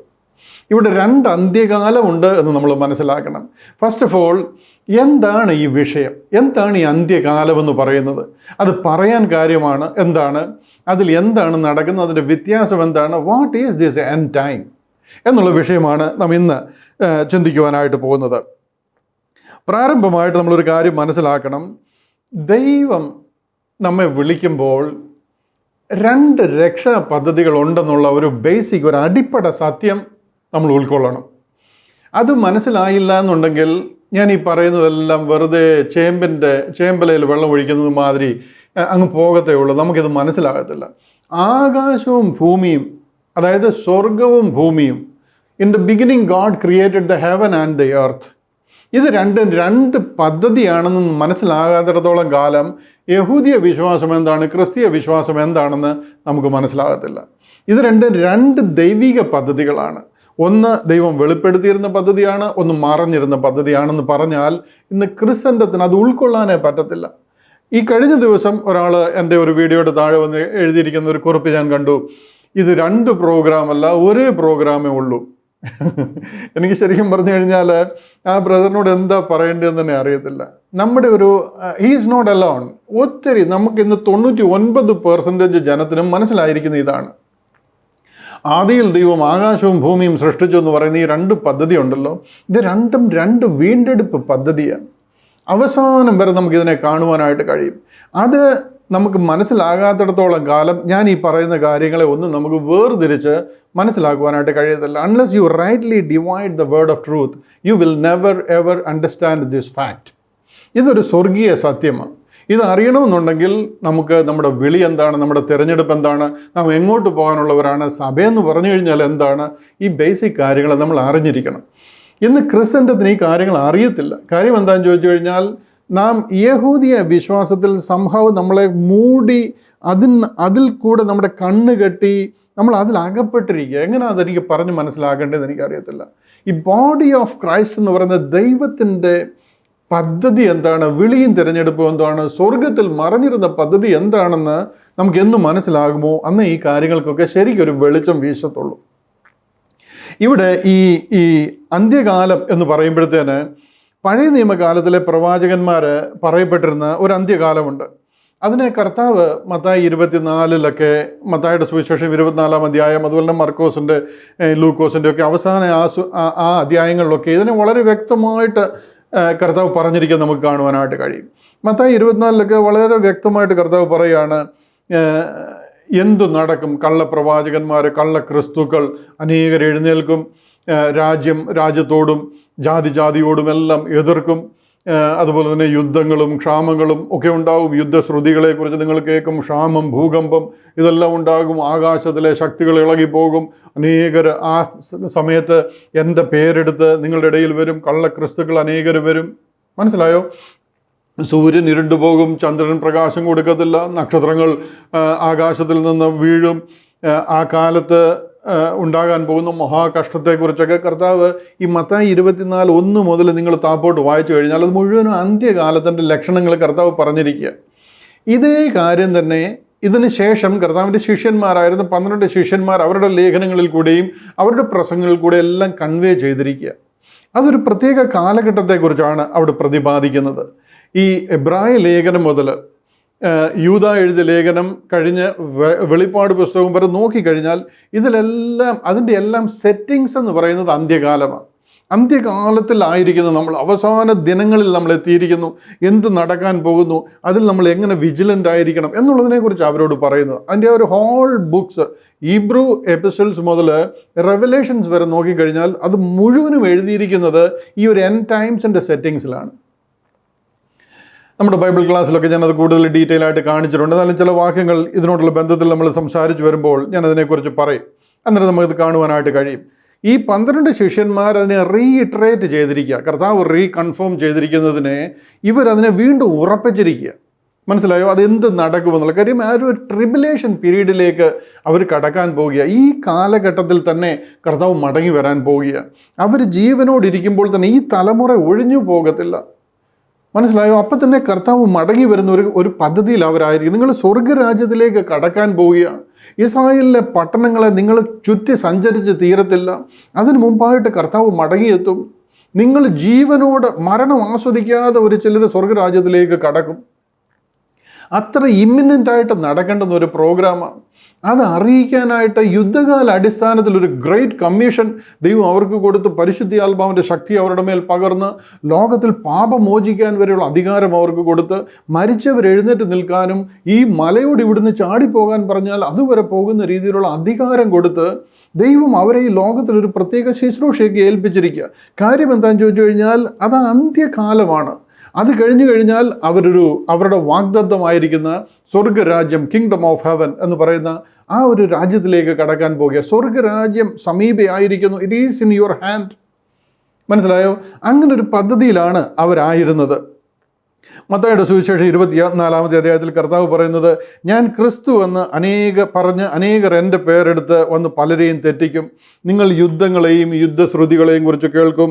ജാതിയോടും രാജ്യത്തോടും എതിർക്കും. അത് 24 അധ്യായം നിങ്ങൾക്കറിയാം. ശിഷ്യന്മാർ വന്ന് കർത്താവിനോട് ചോദിക്കുന്ന ഒരു രംഗമാണ്. കർത്താവ് അന്ത്യകാലത്തിൻ്റെയും നിൻ്റെ മടങ്ങിവരവിൻ്റെയും ലക്ഷണങ്ങൾ എന്താണെന്ന് ചോദിക്കുമ്പോൾ കർത്താവ് വിവരിക്കുന്ന ഒരു അധ്യായമാണ് 24 അധ്യായം. അത് നമുക്ക് കാണുവാനായിട്ട് കഴിയും. ഇതിൻ്റെ എല്ലാം തെളിവ് സഹിതം കർത്താവ് പറഞ്ഞിരിക്കുക. അതുകൂടാതെ ഇത് നൂറുകണക്കിന് വർഷങ്ങൾക്ക് മുൻപ് യെശയ്യാ പ്രവാചകനും എഹെസ്കേൽ പ്രവാചകനും യിരെമ്യാ പ്രവാചകനും ദാനിയേൽ പ്രവാചകനും ഒക്കെ പറഞ്ഞിരിക്കുക. യോവേൽ പ്രവാചകനും ഒക്കെ പറഞ്ഞിരിക്കുക. അതിൻ്റെ ഒരു നിവൃത്തി ആണ് ഇവിടെ നടന്നുകൊണ്ടിരിക്കുന്നത്. പക്ഷെങ്കിൽ ഇവിടെ ഒരു സത്യം നിങ്ങൾ മനസ്സിലാകണം. ഇതെല്ലാം ഈ ബൈബിളിൽ പറയുന്ന ഈ ഭാഗങ്ങളെല്ലാം വാഗ്ദത്ത പദ്ധതി, അതായത് ആർക്കാ വാഗ്ദത്തം കൊടുത്ത്? യഹൂദന് വാഗ്ദത്തം കൊടുത്തിരുന്ന ആ പദ്ധതിയിൽ അവരോടുള്ള ബന്ധത്തിൽ പറഞ്ഞിരിക്കുന്ന അന്ത്യകാലത്തെക്കുറിച്ചായി പറയുന്നത്. ക്രിസ്ത്യാനിയോട് പറഞ്ഞിരിക്കുന്ന അന്ത്യകാലമല്ല അത്. നിങ്ങൾക്കത് മനസ്സിലാകുവാനായിട്ട് ദൈവം നിങ്ങളുടെ ഹൃദയങ്ങളെ തുറക്കട്ടെ എന്ന് ഞാൻ ആഗ്രഹിക്കുകയും പ്രാർത്ഥിക്കുകയും ചെയ്യുക. എങ്ങനെ ഈ വിഷയമെന്ന് എനിക്ക് ഇതിലുള്ള അറിവ് കുറവ്, എനിക്ക് പിന്നെ ഇതൊന്ന് പറഞ്ഞ് മനസ്സിലാക്കി തരാനുള്ള എൻ്റെ കഴിവ് കുറവ്, ഇതെല്ലാം ഇതിനെ ബാധിക്കുന്നുണ്ട്. എന്നാലും ഞാനൊന്ന് ശ്രമിച്ചു നോക്കുക. നിങ്ങൾക്കത് മനസ്സിലാകുമെങ്കിൽ. മനസ്സിലായാൽ നിങ്ങൾ രക്ഷപ്പെട്ടു. ഇല്ലയെന്നുണ്ടെങ്കിൽ എന്താ സംഭവിക്കുന്നത് ചോദിച്ചു കഴിഞ്ഞാൽ നമ്മുടെ വിളിയിൽ നിന്ന് നമ്മൾ വീണു പോവുക. കർത്താവിൻ്റെ വരവാകുക, അല്ല നമ്മുടെ മൂക്കിൽ നിന്ന് ശ്വാസം പോകേണ്ടതായിട്ട് വരിക. പിന്നെ നിങ്ങൾക്കൊരു ചാൻസ് ഇല്ല ഇത് മനസ്സിലാക്കാൻ. അതിൻ്റെ ആ ഒരു കോൺസിക്വൻസ് എന്താണെന്ന് ഞാൻ വീണ്ടും വീണ്ടും പറയാൻ ആഗ്രഹിക്കുന്നില്ല. അതുപോലുള്ള നിത്യനാശത്തിലേക്കാണ് പിന്നീട് പോകാൻ പോകുന്നത്. അതുകൊണ്ട് അല്പം സമയം എന്നെ ഒന്ന് ശ്രദ്ധയോട് കേൾക്കാനും ഇതങ്ങനെ തന്നെയോ എന്ന് ഈ ബൈബിളിൽ ഒന്ന് പരിശോധിക്കുവാനും ദൈവം നിങ്ങൾക്ക് സമയവും കൃപയും സാവകാശവും ഒക്കെ തരട്ടെ എന്ന് ഞാൻ ആഗ്രഹിക്കുകയും പ്രാർത്ഥിക്കുകയും ചെയ്യുക. ഇവിടെ പറയുന്ന ഈ അന്ത്യകാലം നമ്മളോട് പറഞ്ഞിരിക്കുന്ന അന്ത്യകാലമല്ല, മറിച്ച് യഹൂദിയ വാഗ്ദത്ത പദ്ധതിയുടെ അന്ത്യകാലത്തെക്കുറിച്ചാണ് പറയുന്നത്. യോവേൽ പ്രവാചകൻ പറഞ്ഞിരിക്കുന്നത് താങ്കളോടല്ല, യഹൂദിയ പദ്ധതിയാണ്. യെശയ്യാ പ്രവാചകനും യിരെമ്യാ പ്രവാചകനും ഒക്കെ അവരുടെ പിതാക്കന്മാരോട് പറഞ്ഞിരിക്കുന്ന കാര്യങ്ങളും ദൈവം അവർക്ക് കൊടുത്തിരുന്ന വാഗ്ദത്ത പദ്ധതിയിൽ ഉണ്ടാകുന്ന എൻഡ് ടൈംസിൽ എന്ത് നടക്കുമെന്ന ദാനിയേൽ പ്രവാചകനെയൊക്കെ കാണിച്ചു കൊടുത്തിരിക്കുന്നത് എൻ്റെ ജനത്തിനും വിശുദ്ധ നഗരത്തിനും 70 ആഴ്ചവട്ടം നിയമിച്ചിരിക്കുന്നു എന്ന് പറയുന്നത് അവർക്ക് നിയമിച്ചിരിക്കുന്ന ഒരു കാലയളവിനെ കുറിച്ചാണ്. ആർക്കാ? എൻ്റെ ജനത്തിനും വിശുദ്ധ നഗരത്തിനും. ഇതാരാ? എൻ്റെ ജനമെന്നൊക്കെ പറയുന്ന ഇസ്രായേൽ ജനത്തെക്കുറിച്ചാണ്. വിശുദ്ധ നഗരം എന്ന് പറയുന്ന യെരുശലേമിനെ കുറിച്ചാണ്. അവർക്ക് കൊടുത്തിരിക്കുന്ന ഒരു കാലഘട്ടത്തെക്കുറിച്ചും അവർക്കിനി മുന്നോട്ട് എത്ര നാളുകളുണ്ട്, എന്തൊക്കെയാണ് കാര്യങ്ങൾ നടക്കാൻ പോകുന്നതെന്ന് ഗബ്രിയേൽ ദൂതനെ അയച്ച് ദാനിയേൽ പ്രവാചകനെ കാണിച്ചു കൊടുത്തിരിക്കുന്ന കാര്യങ്ങൾ ആ 70 ആഴ്ചവട്ടം എന്നൊക്കെ പറയുന്നത്. ഇതൊന്നും ക്രിസ്ത്യാനിയോട് പറഞ്ഞിരിക്കുന്ന കാര്യങ്ങളല്ല എന്ന് നമുക്ക് എന്നും മനസ്സിലാകുമോ അന്ന് ഈ വിഷയങ്ങളൊക്കെ നമുക്കൊന്ന് ഉൾക്കൊള്ളുവാൻ കഴിയുന്നവണ്ണം നമുക്കൊരു വിശാലത ഹൃദയത്തിന് ലഭിക്കും. അതുകൊണ്ട് നിങ്ങൾ ഈ കാര്യങ്ങൾ കേൾക്കുമ്പോൾ എടുത്തു ചാടാതെ സാവകാശം, കാര്യം ഇത് നമ്മുടെ ജീവൻ്റെ പ്രശ്നമാണ്, നമ്മുടെ നിത്യജീവൻ്റെ പ്രശ്നമാണ്. 5-10 ലക്ഷം രൂപ നഷ്ടമാകുന്ന ഒരു കേസായിരുന്നുണ്ടെങ്കിൽ പോയാൽ പോയി എന്ന് നമുക്ക് വേണമെങ്കിൽ വിചാരിക്കാം. അങ്ങനെ വിചാരിക്കണമെന്നല്ല ഞാൻ പറയുന്നത്. ഇനി അങ്ങനെ വന്നാലും അതിന് നമുക്ക് അത്രേ ഒരു നഷ്ടമേ ഉള്ളൂ. ഇത് നിത്യതയാണ്. നിത്യജീവൻ നിത്യ നരകത്തിൽ വേണോ സ്വർഗത്തിൽ വേണോ തീരുമാനിക്കുന്ന കാര്യമായി പറയുന്നത്. നമ്മളിവിടെ ഒരു 7-10 ഏറെയായാൽ 80 വർഷം ജീവിച്ചിരിക്കുന്നതിന് എന്തെല്ലാം തയ്യാറെടുപ്പുകളാണ് ഇവിടെ ചെയ്യുന്നത്. എന്നാൽ നാം നിത്യതയിൽ കോടാനുകോടി വർഷം ജീവിക്കുന്ന കാര്യത്തെക്കുറിച്ചാണ് ഈ പറയുന്നത്. ഇതങ്ങനെ തന്നെയാണോ പറഞ്ഞിരിക്കുന്നതെന്ന് ഈ ബൈബിളിൽ ഒന്ന് നോക്കാനാണ് ഞാൻ ഈ പറയുന്നത്. ഇനി അതല്ല ഞങ്ങൾക്ക് നോക്കാനൊന്നും താല്പര്യമില്ല, ഞങ്ങളുടെ വല്യപ്പന്മാർ മുതലേ പറഞ്ഞു വരുന്ന കാര്യങ്ങൾ എനിക്ക് സമ്മതമാണ്, അതിലെന്തെങ്കിലും മിസ്റ്റേക്ക് പറ്റിപ്പോയി കഴിഞ്ഞാൽ അതിൻ്റെ കോൺസിക്വൻസസ് സഹിക്കാൻ ഞാൻ തയ്യാറാണ് എന്നൊക്കെയാണ് നിങ്ങൾ വിശ്വസിക്കുന്നതെന്നുണ്ടെങ്കിൽ നോക്കണ്ട, നിങ്ങൾക്ക് അങ്ങനെ തന്നെ പോവാം, കുഴപ്പമൊന്നുമില്ല. പോയി എൻ്റെ ചെയ്യുന്ന എവിടെ ചെന്ന് ചേരുന്നു അതിൻ്റെ പൂർണ്ണ ഉത്തരവാദിത്വം നിങ്ങൾക്കാണ്. പിന്നീട് ഇതിന് യാതൊരു എക്സ്ക്യൂസും പറയാനില്ല എന്ന് മാത്രം ഓർക്കുക. ഇതെല്ലാം അന്ത്യകാലത്ത് തന്നെയാണ് നാം ആയിരിക്കുന്നത്. നിങ്ങൾ കേൾക്കുന്ന ചില വേക്കപ്പ് കോളുകളാണെന്ന് വിചാരിച്ച് ഇതങ്ങനെ തന്നെ ഒന്ന് ചിന്തിക്കുവാൻ ഞാൻ വിനീതമായിട്ട് ഓർപ്പിക്കുക. റോമാലേഖനം 16-ാം അധ്യായം അതിൻ്റെ 25-ാമത്തെ വാക്യം ഇവിടെ ഇങ്ങനെയാണ് പറയുന്നത്. Now to him that is of power to stablish you. ഇംഗ്ലീഷിൽ ഞാനത് വായിക്കുകയാണ്. റോമാലേഖനം 16-ാം അധ്യായം അതിൻ്റെ 25-ാം വാക്യത്തിൽ പറയാൻ, now to him that is of power to stablish you according to my gospel. എങ്ങനെ? According to my gospel. Paulose അപ്പോസ്തലൻ പറയുക, എൻ്റെ സുവിശേഷ പ്രകാരം നിങ്ങളെ ന്യായം വിധിക്കും. According to my gospel and the preaching of Jesus Christ according to the revelation of the mystery. മറഞ്ഞിരുന്ന മർമ്മത്തിനൊത്തവണ്ണം, according to the revelation of the mystery. നമ്മൾ യേശു ക്രിസ്തുവിനെ പ്രസംഗിക്കുന്നത് എങ്ങനെ? വാഗ്ദത്ത പ്രകാരം കർത്താവ് നമ്മുടെ ഇടയിൽ വരുമെന്നുള്ളത് ഉൽപ്പത്തി പുസ്തകം മുതലേ പറഞ്ഞിരുന്ന കാര്യമാണ്. എന്നാൽ വാഗ്ദത്ത പ്രകാരം പ്രോമിസ്ഡ് മസിഹായെ പ്രസംഗിക്കുന്ന കാര്യമല്ല ഈ പറയുന്നത്. യേശു ക്രിസ്തുവിനെ the revelation of the mystery Jesus Christ according to the revelation of the mystery which was kept secret since the world began. ഉലകം സ്ഥാപിക്കുന്നതിന് മുൻപ് മുതലേ സ്വർഗത്തിൽ മറഞ്ഞിരുന്ന ആ ഒരു സ്വർഗീയ പദ്ധതി, ആ രഹസ്യം, കർത്താവായ യേശു ക്രിസ്തുവിനെ ആ വെളിപ്പെട്ട് കിട്ടിയ മർമ്മത്തിൻ പ്രകാരം ഞാൻ നിങ്ങളെ അറിയിച്ച സുവിശേഷ പ്രകാരം ദൈവം നിങ്ങളെ ന്യായം വിധിക്കും. ഹല്ലേലൂയ. ഈ ഒരു കാര്യം പറയുന്നത് ഇത് മറഞ്ഞിരുന്ന സത്യമായിരുന്നു എന്നാണ്. ഇതൊരു മറഞ്ഞിരുന്ന മർമ്മം എന്ന് പറയാ, was kept secret since the world began. ഉലകം സ്ഥാപിക്കുന്നതിന് മുൻപ് മുതലേ സ്വർഗത്തിൽ മറഞ്ഞിരുന്ന ഒരു പദ്ധതിയാണ്. ഇത് ഒരു മനുഷ്യർക്കും വെളിപ്പെട്ടിരുന്ന കാര്യമല്ല. ഒരു പ്രവാചകനും ഈ കാലഘട്ടത്തെക്കുറിച്ച് പറഞ്ഞിട്ടില്ല.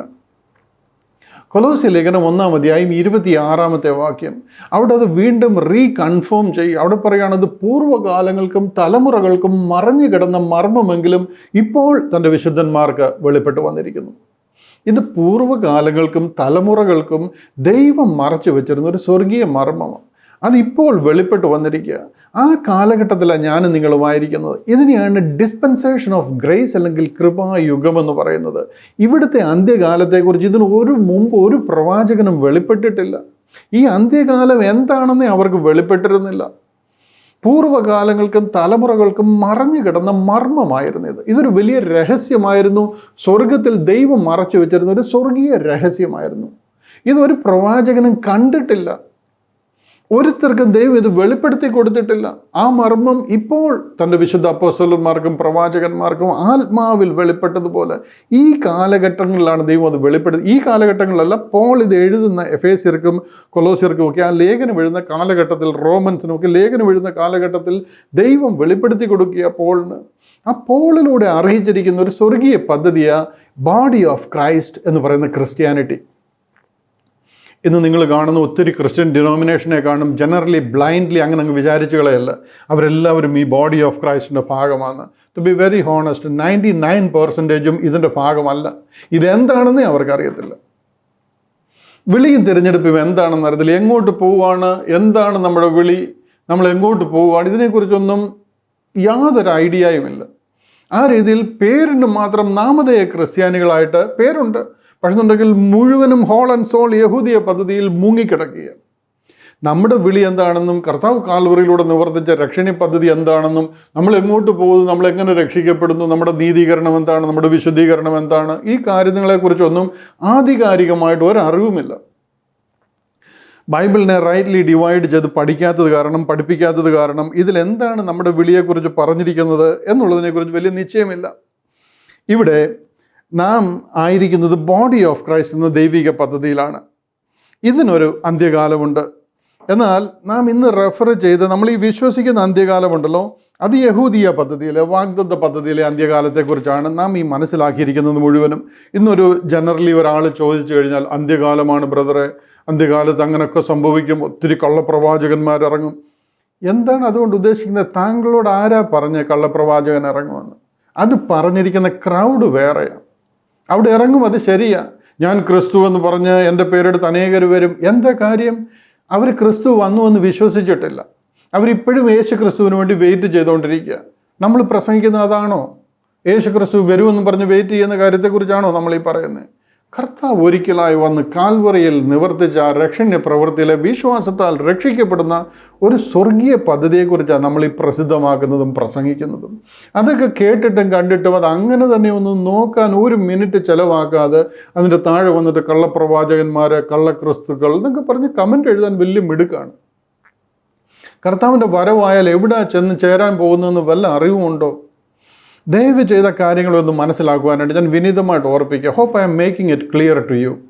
ഈ കാര്യങ്ങളെ ഉള്ളതുപോലെ മനസ്സിലാക്കുവാൻ മനസ്സുള്ളവർക്കായിട്ട് ഞാനെൻ്റെ ദൈവത്തെ നന്ദിയോടെ സ്തുതിക്കുന്നു. ഈ ബോഡി ഓഫ് ക്രൈസ്റ്റ് എന്ന് പറയുന്ന ഈ കാലഘട്ടത്തിനും ഒരു അന്ത്യകാലമുണ്ട്. എന്നാൽ ആ അന്ത്യകാലത്തെക്കുറിച്ച് ബൈബിളിൽ പ്രസക്തമായിട്ട് ഒന്നും തന്നെ പറഞ്ഞിട്ടില്ല. അതെന്ന് നടക്കുമെന്നോ, എത്ര കാലം നീണ്ടു നിൽക്കുമെന്നോ, അതിൻ്റെ ലക്ഷണങ്ങൾ എന്താണെന്നോ, എന്ത് കാണുമ്പോൾ ഇതിൻ്റെ അന്ത്യകാലമായെന്ന് മനസ്സിലാക്കണമെന്നോ ഒന്നും പറഞ്ഞിട്ടില്ല. അതിനങ്ങനൊരു പ്രസക്തി ഇല്ല. കാരണം എന്താണെന്ന് ചോദിച്ചു കഴിഞ്ഞാൽ, അത് 5 വർഷത്തിനകത്ത് നടക്കുമെന്നോ, ഇനി മുന്നോട്ടുള്ളൊരു 50 വർഷത്തിനകത്ത് നടക്കുമെന്നോ ഒന്നും നമുക്ക് പറയാൻ പറ്റത്തില്ല.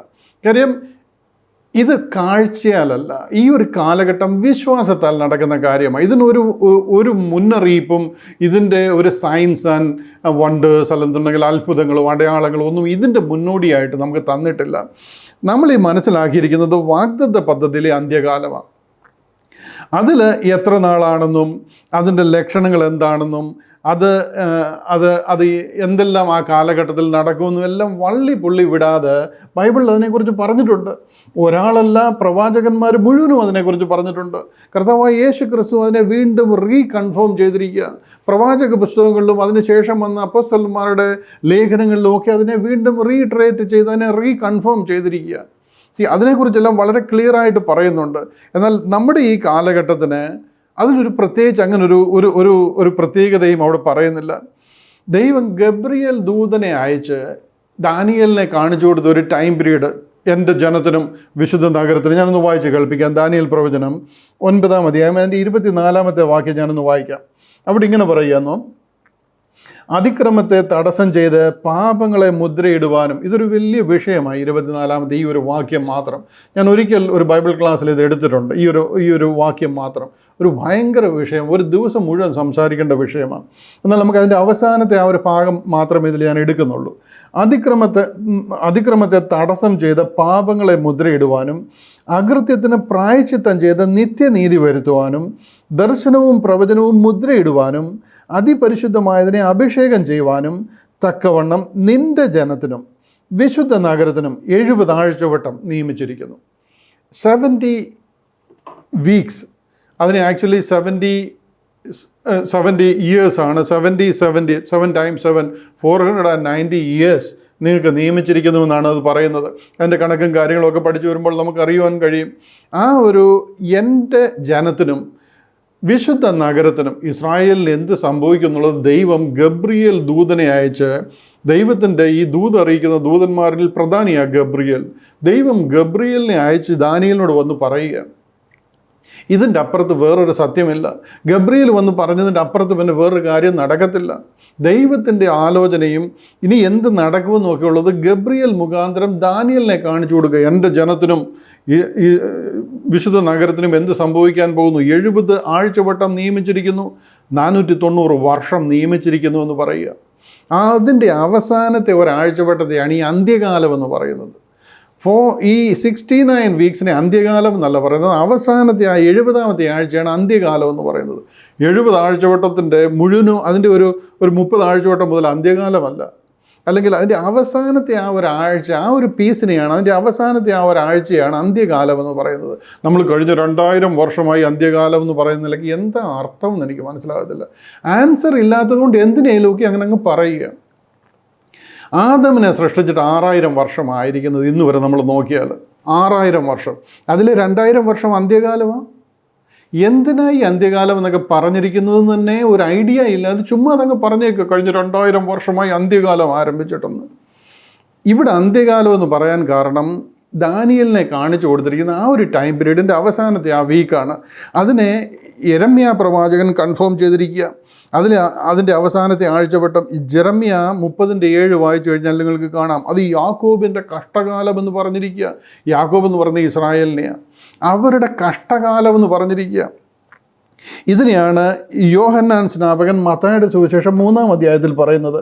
മത്തായിയുടെ സുവിശേഷം ഞാൻ 1-2 വാക്യങ്ങൾ നിങ്ങളൊന്ന് വായിച്ച് കേൾപ്പിക്കാം. മത്തായിയുടെ സുവിശേഷം 3-ാം അധ്യായം അതിൻ്റെ 7-ാമത്തെ വാക്യം. അതിൻ്റെ 7-ാമത്തെ വാക്യത്തിൽ പറയുന്നുണ്ടോ, തൻ്റെ സ്നാനത്തിനായി പരീശന്മാരും സദൂക്യരിലും ചിലർ വരുന്നത് കണ്ടാറേ അവൻ അവരോട് പറഞ്ഞത്, സർപ്പസന്തതികളെ, വരുവാനുള്ള കോപത്തെ ഒഴിഞ്ഞ് ഓടിപ്പോകുവാൻ നിങ്ങൾക്ക് ഉപദേശിച്ചു തന്നതാര്? ഈ യെരുശലേമിൽ നിന്ന്, ദേവാലയത്തിൽ നിന്ന് ചില പരീശന്മാരും സദൂക്യന്മാരും ഒക്കെ യോഹന്നാനാൽ സ്നാനമേൽക്കുവാൻ യോർദാനിലേക്ക് ഇറങ്ങി വരുന്നത് കണ്ടിട്ട് യോഹന്നാൻ അവരെ നോക്കിയിട്ട് പറയുക, സർപ്പസന്തതികളെ, പിശാചിൻ്റെ സന്തതികളെ, ദൈവവചനവും ദൈവത്തിൻ്റെ വിളിയും തിരഞ്ഞെടുപ്പും എന്താണെന്ന് മനസ്സിലാക്കുവാൻ കഴിയാത്ത സർപ്പത്തിൻ്റെ സന്തതികളെ, വരുവാനുള്ള കോപത്തെ വിട്ട് ഒഴിഞ്ഞു പോകുവാൻ നിങ്ങൾക്ക് ഉപദേശിച്ചു തന്നത് ആര്? നിങ്ങളുടെ മുന്നിൽ ആ 70-ാം ആഴ്ചവട്ടം നിവൃത്തിയാകാൻ പോവുക. ആ ദൈവകോപം നിങ്ങളുടെ മേൽ വരാൻ പോവുക. ദൈവം നിങ്ങളെ പർജ് ചെയ്ത് ശുദ്ധീകരിച്ച് നിങ്ങളിൽ നിന്ന് തീയിൽ ഊതി കഴിച്ച പൊന്നു പോലെ ഒരു ജനത്തിനെ വെളിയിൽ കൊണ്ടുവരാൻ പോവുക. അതിൽ നിങ്ങളൊക്കെ പട്ടുപോകും. അതിനെ വിട്ട് ഓടിപ്പോകുവാൻ നിങ്ങൾക്ക് ഉപദേശിച്ചു തന്നത് ആരെന്ന് യോഹന്നാൻ സ്നാപകൻ ചോദിക്കുക. അടുത്ത വാക്യം കണ്ടില്ലേ, അതിൻ്റെ 10-ാമത്തെ വാക്യം. ഞാൻ ചിലത് മാത്രമേ വായിക്കുന്നുള്ളൂ. ഇപ്പോൾ തന്നെ വൃക്ഷങ്ങളുടെ ചുവട്ടിൽ കോടാലി വെച്ചിരിക്കുന്നു, നല്ല ഫലം കായ്ക്കാത്ത വൃക്ഷമെല്ലാം വെട്ടി തീയിലിട്ട് ചുട്ടുകളയും. ഇതെല്ലാം പറയുന്നത് ഈ അന്ത്യകാലത്തെക്കുറിച്ചാണ്. ആ ട്രിബുലേഷൻ പീരീഡിൽ കൂടി അവർ കടന്നു പോകാൻ പോവുക. അതിനെയായി പറയുന്നത്. അടുത്ത 12-ാമത്തെ വാക്യം, വീശുമുറം അവൻ്റെ കയ്യിലുണ്ട്, അവൻ കളത്തെ മുറ്റും വെടിപ്പാക്കി കോതമ്പ് കളപ്പുരയിൽ കൂട്ടിവെക്കുകയും പതിർക്കെടാത്ത തീയിലിട്ട് ചുട്ടുകളയുകയും ചെയ്യും. ഇത് എപ്പോഴത്തെ കാര്യമായി പറയുന്നതെന്നറിയാമോ? ഈ 70th വീക്കിലെ അവസാനത്തെ അന്ത്യകാലഘട്ടത്തിൽ നടക്കുന്ന കാര്യത്തെക്കുറിച്ചാണ് യോഹന്നാൻ സ്നാപകൻ ഈ പറയുന്നത്. എൻ്റെ പിന്നാലെ ഒരുവൻ വരുന്നു, അവൻ്റെ ചെരുപ്പിൻ്റെ വാറഴിപ്പാൻ ഞാൻ യോഗ്യനല്ല, അവൻ്റെ കയ്യിൽ വീശുമുറമുണ്ട്, അവൻ കളത്തെ മുറ്റും വെടിപ്പാക്കും. ഈ അന്ത്യകാലത്തെക്കുറിച്ച് പ്രസ്താവിക്കുന്ന കാര്യമാണ്. ഇത് ക്രിസ്ത്യാനിറ്റിയോട് പറയുന്ന കാര്യമല്ല, യഹൂദിയ വിശ്വാസത്തിൽ അവരോട് പറയുന്ന കാര്യമാണ്. യേശു ക്രിസ്തു മത്തായിയുടെ സുവിശേഷം 24 മുഴുവനും നിങ്ങൾ വായിച്ച് നോക്കിയോ. അന്ത്യകാലത്തിൻ്റെ ലക്ഷണങ്ങൾ എന്താണെന്ന് ചോദിച്ചു കഴിഞ്ഞാൽ ഒന്നാമത്തെ വാക്യം മുതൽ മുഴുവനും കർത്താവ് പറയുന്നത് ആ കാലത്തിലെ ലക്ഷണങ്ങളെക്കുറിച്ച്. ആ കാലത്തിലെ കഷ്ടം കഴിഞ്ഞ ഉടനെ, അതായത് ഒരു വലിയ കഷ്ടകാലമുണ്ട്, അത് കഴിഞ്ഞ ഉടനെ സൂര്യൻ ഇരുണ്ടു പോകും. സൂര്യൻ ഇരുണ്ടു പോകുന്നൊക്കെ പറഞ്ഞാൽ മനസ്സിലാകുന്നുണ്ടോ? ഫുട്ബോൾ കളിയുടെ കമൻട്രി കേൾക്കുന്ന മാതിരി നമ്മളിങ്ങനെ കേട്ടുകൊണ്ടിരിക്കുകയാണ്. സൂര്യൻ ഇരുണ്ടു പോകുമെന്ന് പറഞ്ഞാൽ കുറ്റിയിരുട്ട, പകല് നേരം വെളുത്തിട്ടില്ല, കുറ്റിയിരുട്ട, ചന്ദ്രൻ പ്രകാശിക്കത്തില്ല, ആകാശത്തിൽ നിന്ന് നക്ഷത്രങ്ങൾ വീഴുക, അതുപോലുള്ള ഭയങ്കര സംഭവങ്ങൾ വരുന്നതിനെക്കുറിച്ച് കർത്താവ് മത്തായിയുടെ സുവിശേഷം 24 മുഴുവൻ പറഞ്ഞിരിക്കുക. പന്തിരുവർ പറഞ്ഞിരിക്കുന്ന എബ്രായ ലേഖനം മുതൽ നിങ്ങൾ യൂദായ്ക്ക് എഴുതിയ ലേഖനം വരെയുള്ള പുസ്തകങ്ങൾ വായിച്ചു നോക്കണം. മുഴുവനുമായി എൻഡ് ടൈംസിൻ്റെ സെറ്റിങ്സിൽ എഴുതിയിരിക്കുന്ന വാക്യങ്ങളാണ്. എബ്രായ ലേഖനം 1-ാം അധ്യായം 2-ാം വാക്യം, 1-2 വാക്യങ്ങൾ മാത്രം ഞാനൊന്ന് സാമ്പിൾ മാത്രം ഒന്ന് കാണിക്കാം. എബ്രായ ലേഖനം 1-ാം അധ്യായം അതിൻ്റെ 2-ാം വാക്യം, ഈ അന്ത്യകാലത്ത് പുത്രൻ മുഖാന്തരം നമ്മളോട് അരുളി ചെയ്തിരിക്കുന്നു. എങ്ങനെ? ഈ അന്ത്യകാലത്ത് എബ്രായ ലേഖന കർത്താവും പറയുന്നത് അന്ത്യകാലമാണ്, നിങ്ങൾ അതിലേക്ക് കടന്നിരിക്കുക. ഈ അന്ത്യകാലത്ത് പുത്രൻ മുഖാന്തരം നമ്മോട് അരുളി ചെയ്തിരിക്കുന്നു. കണ്ടോ, ഇത് മൊത്തത്തിൽ നോക്കിക്കഴിഞ്ഞാൽ ഈ അന്ത്യകാലത്തിൻ്റെ സെറ്റിങ്സിൽ അത് എഴുതിയിരിക്കുന്നത്. പീറ്റർ 1 പത്രോസ് 15-ാം അധ്യായം, 1 പത്രോസ് 5-ാം അധ്യായം അതിൻ്റെ 8-ാം വാക്യം, 1 പത്രോസ് 5-ാം അധ്യായം അതിൻ്റെ 8-ാം വാക്യം, അവിടെ പറയുകയാണ്, നിർമ്മതരായിരിപ്പീൻ, ഉണർന്നിരിപ്പീൻ, നിങ്ങളുടെ പ്രതിയോഗിയായ പിശാച് അലർന്ന സിംഹം എന്നപോലെ ആരെ വിഴുങ്ങേണ്ടതെന്ന് ചുറ്റിത്തിരിഞ്ഞ് നടക്കുന്നു. ഇതായത് സ്വർഗത്തിൽ നിന്ന് പിശാചിനെ വെട്ടി ഭൂമിയിലേക്ക് ഇട്ടിരിക്കുക. അവൻ നിങ്ങളുടെ പ്രതിയോഗിയാണ്. അവൻ ആരെ വിഴുങ്ങേണ്ടതെന്ന് കരുതി അലർന്ന സിംഹം പോലെ ചുറ്റിത്തിരിഞ്ഞ് നടക്കുക. കാര്യം യഹൂദനെ വിഴുങ്ങുക, അല്ലെന്നുണ്ടെങ്കിൽ അവനെ തെറ്റിച്ച് കളയുക, അവനെ സാത്താൻ്റെ അണ്ടറിൽ കൊണ്ടുവരിക. കാര്യം അവരിൽ കൂടി സ്വർഗരാജ്യം നിവൃത്തിയാകാൻ പോവുകയാണ്. അതിനെതിരായിട്ട് സാത്താൻ പ്രവർത്തിക്കുന്നതിനെക്കുറിച്ച് പറയുക. നിർമ്മതരായിരിപ്പീൻ, ഉണർന്നിരിപ്പീൻ, നിങ്ങളുടെ പ്രതിയോഗിയായ പിശാച് അലർന്ന സിംഹം എന്ന പോലെ ആരെ വിഴുങ്ങണ്ടെന്ന് കരുതി ചുറ്റിത്തിരിഞ്ഞ് നടക്കുന്നു. ഒരു റെഫറൻസ് കൂടെ ഞാനൊന്ന് വായിച്ച് കേൾപ്പിച്ചോട്ടെ. 1 യോഹന്നാൻ 2:18, യോഹന്നാൻ എഴുതിയ ലേഖനം, 1-ാമത്തെ ലേഖനം, 2-ാം അധ്യായം 18-ാം വാക്യം, കുഞ്ഞുങ്ങളെ, ഇത് അന്ത്യനാഴികയാകുന്നു, എതിർ ക്രിസ്തു വരുന്നുവെന്ന് നിങ്ങൾ കേട്ടിട്ടുണ്ടല്ലോ. ഇപ്പോൾ അനേക എതിർ ക്രിസ്തുക്കൾ എഴുന്നേറ്റിരിക്കിയാൽ അന്തിക നാഴികയാകുന്നുവെന്ന് നമുക്കറിയാം. ഇതെല്ലാം ഈ അന്ത്യനാഴികയെക്കുറിച്ച് ഈ എൻഡ് ടൈംസിൻ്റെ ഒരു സെറ്റിങ്ങിൽ എഴുതിയിരിക്കുന്നതാണ്. എബ്രായ ലേഖനം മുതൽ യൂദായ്ക്ക് എഴുതിയ ലേഖനം വരെ ഇത് മുഴുവനും ഹീബ്രു എപ്പിസ്റ്റൽസ് എന്ന് അറിയപ്പെടുന്നത്, അല്ലെന്നുണ്ടെങ്കിൽ ജനറൽ എപ്പിസ്റ്റൽസ് എന്ന് പറയും. ഇത് മുഴുവനും എഴുതിയിരിക്കുന്ന അന്ത്യകാലത്തിൻ്റെ ആ ഒരു കാലയളവും ആ ഒരു കാലഘട്ടത്തിൽ ആ ഒരു സെറ്റിങ്സിലാണ്. വെളിപ്പാട് പുസ്തകം പിന്നെ പറയേണ്ട ആവശ്യമില്ലാതെ അവസാനത്തെ അന്ത്യകാലത്തെ കാര്യങ്ങൾ മാത്രം എഴുതിയിരിക്കുന്ന പുസ്തകമാണ്. ഇതെല്ലാം യഹൂദനോടുള്ള ബന്ധത്തിൽ എഴുതിയിരിക്കുന്നത്. ക്രിസ്ത്യാനിയോട് ബോഡി ഓഫ് ക്രൈസ്റ്റ് എന്ന ക്രിസ്തീയ വിളി, സ്വർഗത്തിലേക്ക് പോകുന്ന ദൈവസഭ നമ്മളോട് ഈ അന്ത്യകാലത്തെക്കുറിച്ച് പ്രത്യേകിച്ചൊന്നും പറഞ്ഞിട്ടില്ല. അത് എന്ന് നടക്കുമെന്നോ എത്ര നാൾ നീണ്ടു നിൽക്കുമെന്നോ ഒന്നും അതിനെക്കുറിച്ച് പറഞ്ഞിട്ടില്ല. ഇന്ന് അന്ത്യകാലമാണെന്ന് നമ്മൾ മനസ്സിലാക്കുന്നത് എന്താണെന്ന് ചോദിച്ചു കഴിഞ്ഞാൽ, ഇതിന് ശേഷം നടക്കാൻ പോകുന്ന കാലഘട്ടം, അതായത് യഹൂദനെ യഥാസ്ഥാനപ്പെടുത്തുന്ന ഒരു കാലഘട്ടത്തിൽ എന്തൊക്കെ പറഞ്ഞിരിക്കുന്നോ അതെല്ലാം നിറവേറിക്കൊണ്ടിരിക്കുക. അവരെ തിരിച്ചവരുടെ രാജ്യത്ത് കൊണ്ടുവരികയും നടക്കാൻ പോകുന്ന കാര്യങ്ങളെക്കുറിച്ചെല്ലാം ആ കാര്യങ്ങൾ നടക്കുന്നത് കാണുമ്പോൾ അതിന് മുമ്പ് എന്ത് നിറവേറി കഴിയണമോ അത് ഇപ്പോൾ ആ ഒരു കാലഘട്ടത്തിലാണ് നാം ആയിരിക്കുന്നത്. അങ്ങനെയാണ് നമ്മുടെ സമയമായി, നമ്മളിവിടുന്ന് പോകാറായി എന്ന് നമ്മൾ മനസ്സിലാക്കുന്നത്. അല്ലാതെ പ്രത്യേകിച്ച് ഈ കാലഘട്ടത്തെക്കുറിച്ച് ഇത് അന്ത്യകാലമാണെന്നോ അല്ലെങ്കിൽ ഈ കാലഘട്ടത്തിൻ്റെ അവസാനം ഇങ്ങനെ ആയിരിക്കണമെന്നോ ഒന്നും ബൈബിളിൽ പ്രതിപാദിച്ചിട്ടില്ല. 2 തിമോത്തി 3-ാം അധ്യായം അതിൻ്റെ 1-ാം വാക്യം, അവിടെ പറയുന്നുണ്ട്, അന്ത്യകാലത്ത് ദുർഘട സമയങ്ങൾ വരും എന്ന് അറിഞ്ഞുകൊള്ളുക. അന്ത്യകാലത്ത് ദുർഘട സമയങ്ങൾ വരും എന്ന് അറിയുക എന്ന് പറയുന്നൊരു ഭാഗമുണ്ട്. അതുപോലെ 1-2 ചെറിയ കാര്യങ്ങൾ, അത് അന്ത്യകാലത്ത് ദുർഘട സമയങ്ങൾ വരുമെന്നൊക്കെ ഉള്ളതല്ലാതെ അതിനെക്കുറിച്ച് വേറെ ഒരു ക്ലാരിറ്റിയോ എത്ര നാളെന്നോ എങ്ങനെ ആയിരിക്കുമെന്നോ ഒന്നും പറഞ്ഞിട്ടില്ല. അപ്പോസ്തല പ്രവൃത്തികൾ 2-ൽ നോക്കിയ പത്രോസ് അപ്പോസ്തലൻ പറയുന്നത് കണ്ടില്ലയോ, ഇത് അന്ത്യകാലമാകുന്നു. പത്രോസ് അപ്പോസ്തലൻ പറഞ്ഞ് ഇത് അന്ത്യകാലമാകുന്നു എന്നാണ്, അല്ലാതെ സഭയുടെ ആദ്യത്തെ നാളുകളാകുന്നു എന്നല്ല. നമ്മൾ വിചാരിച്ചിരിക്കുന്ന അപ്പോസ്തല പ്രവൃത്തികൾ സഭ ആരംഭിച്ചു എന്ന് പറയുമ്പോൾ ഇതെന്തോ ഒരു പുതിയ പ്രോഗ്രാമിൻ്റെ ഫസ്റ്റ് ഡേയ്സ് ആണെന്നല്ല പീറ്റർ പറയുന്നത്. പത്രോസ് പറയുന്നത് ഇത് അന്ത്യകാലമാകുന്നു, എന്ത് സംഭവിക്കാം, അവസാന നിമിഷങ്ങൾ നമ്മൾ എത്തിയിരിക്കുകയാണെന്ന്. അല്ല, സഭ ആരംഭിച്ചൊരു പുതിയ പ്രോഗ്രാം ആരംഭിക്കുന്നു, first days of the church എന്നല്ല പറഞ്ഞത്, അന്ത്യകാലമാണ്, ഈ കാലം അവസാനിക്കാൻ പോകുന്നു എന്നാണ് പറയുന്നത്. ഈ കാര്യങ്ങൾ നമ്മളെ എങ്ങനെ ബാധിക്കുമെന്ന് ചോദിച്ചു കഴിഞ്ഞാൽ, ഇതെല്ലാം നടക്കുന്നത് കാണുമ്പോൾ നാം മനസ്സിലാക്കേണ്ടുന്നത് നമുക്ക് പോകാൻ സമയമായി. കൃപയുടെ വാതിൽ പൂട്ടാറായി. നാം ഇവിടെ നിന്നും ചേർക്കപ്പെടാറായി. കർത്താവ് വാനമേഘങ്ങളിൽ പ്രത്യക്ഷനാകാറായി. നമ്മുടെ നിത്യവാസം ആസന്നമായിരിക്കുന്നു. നാം ഇവിടുന്ന് പോകാറായി. ഈ കാര്യങ്ങളൊക്കെ നിറവേറുന്നത് കാണുമ്പോൾ നമുക്ക് ആ ഒരു പ്രത്യാശയാണ് നമ്മുടെ ഉള്ളിൽ ഉണ്ടാകുന്നത്. അങ്ങനെയാണ് നാം ഈ അന്ത്യകാലത്ത് എത്തിയിരിക്കുന്നു എന്ന് മനസ്സിലാക്കുന്നത്.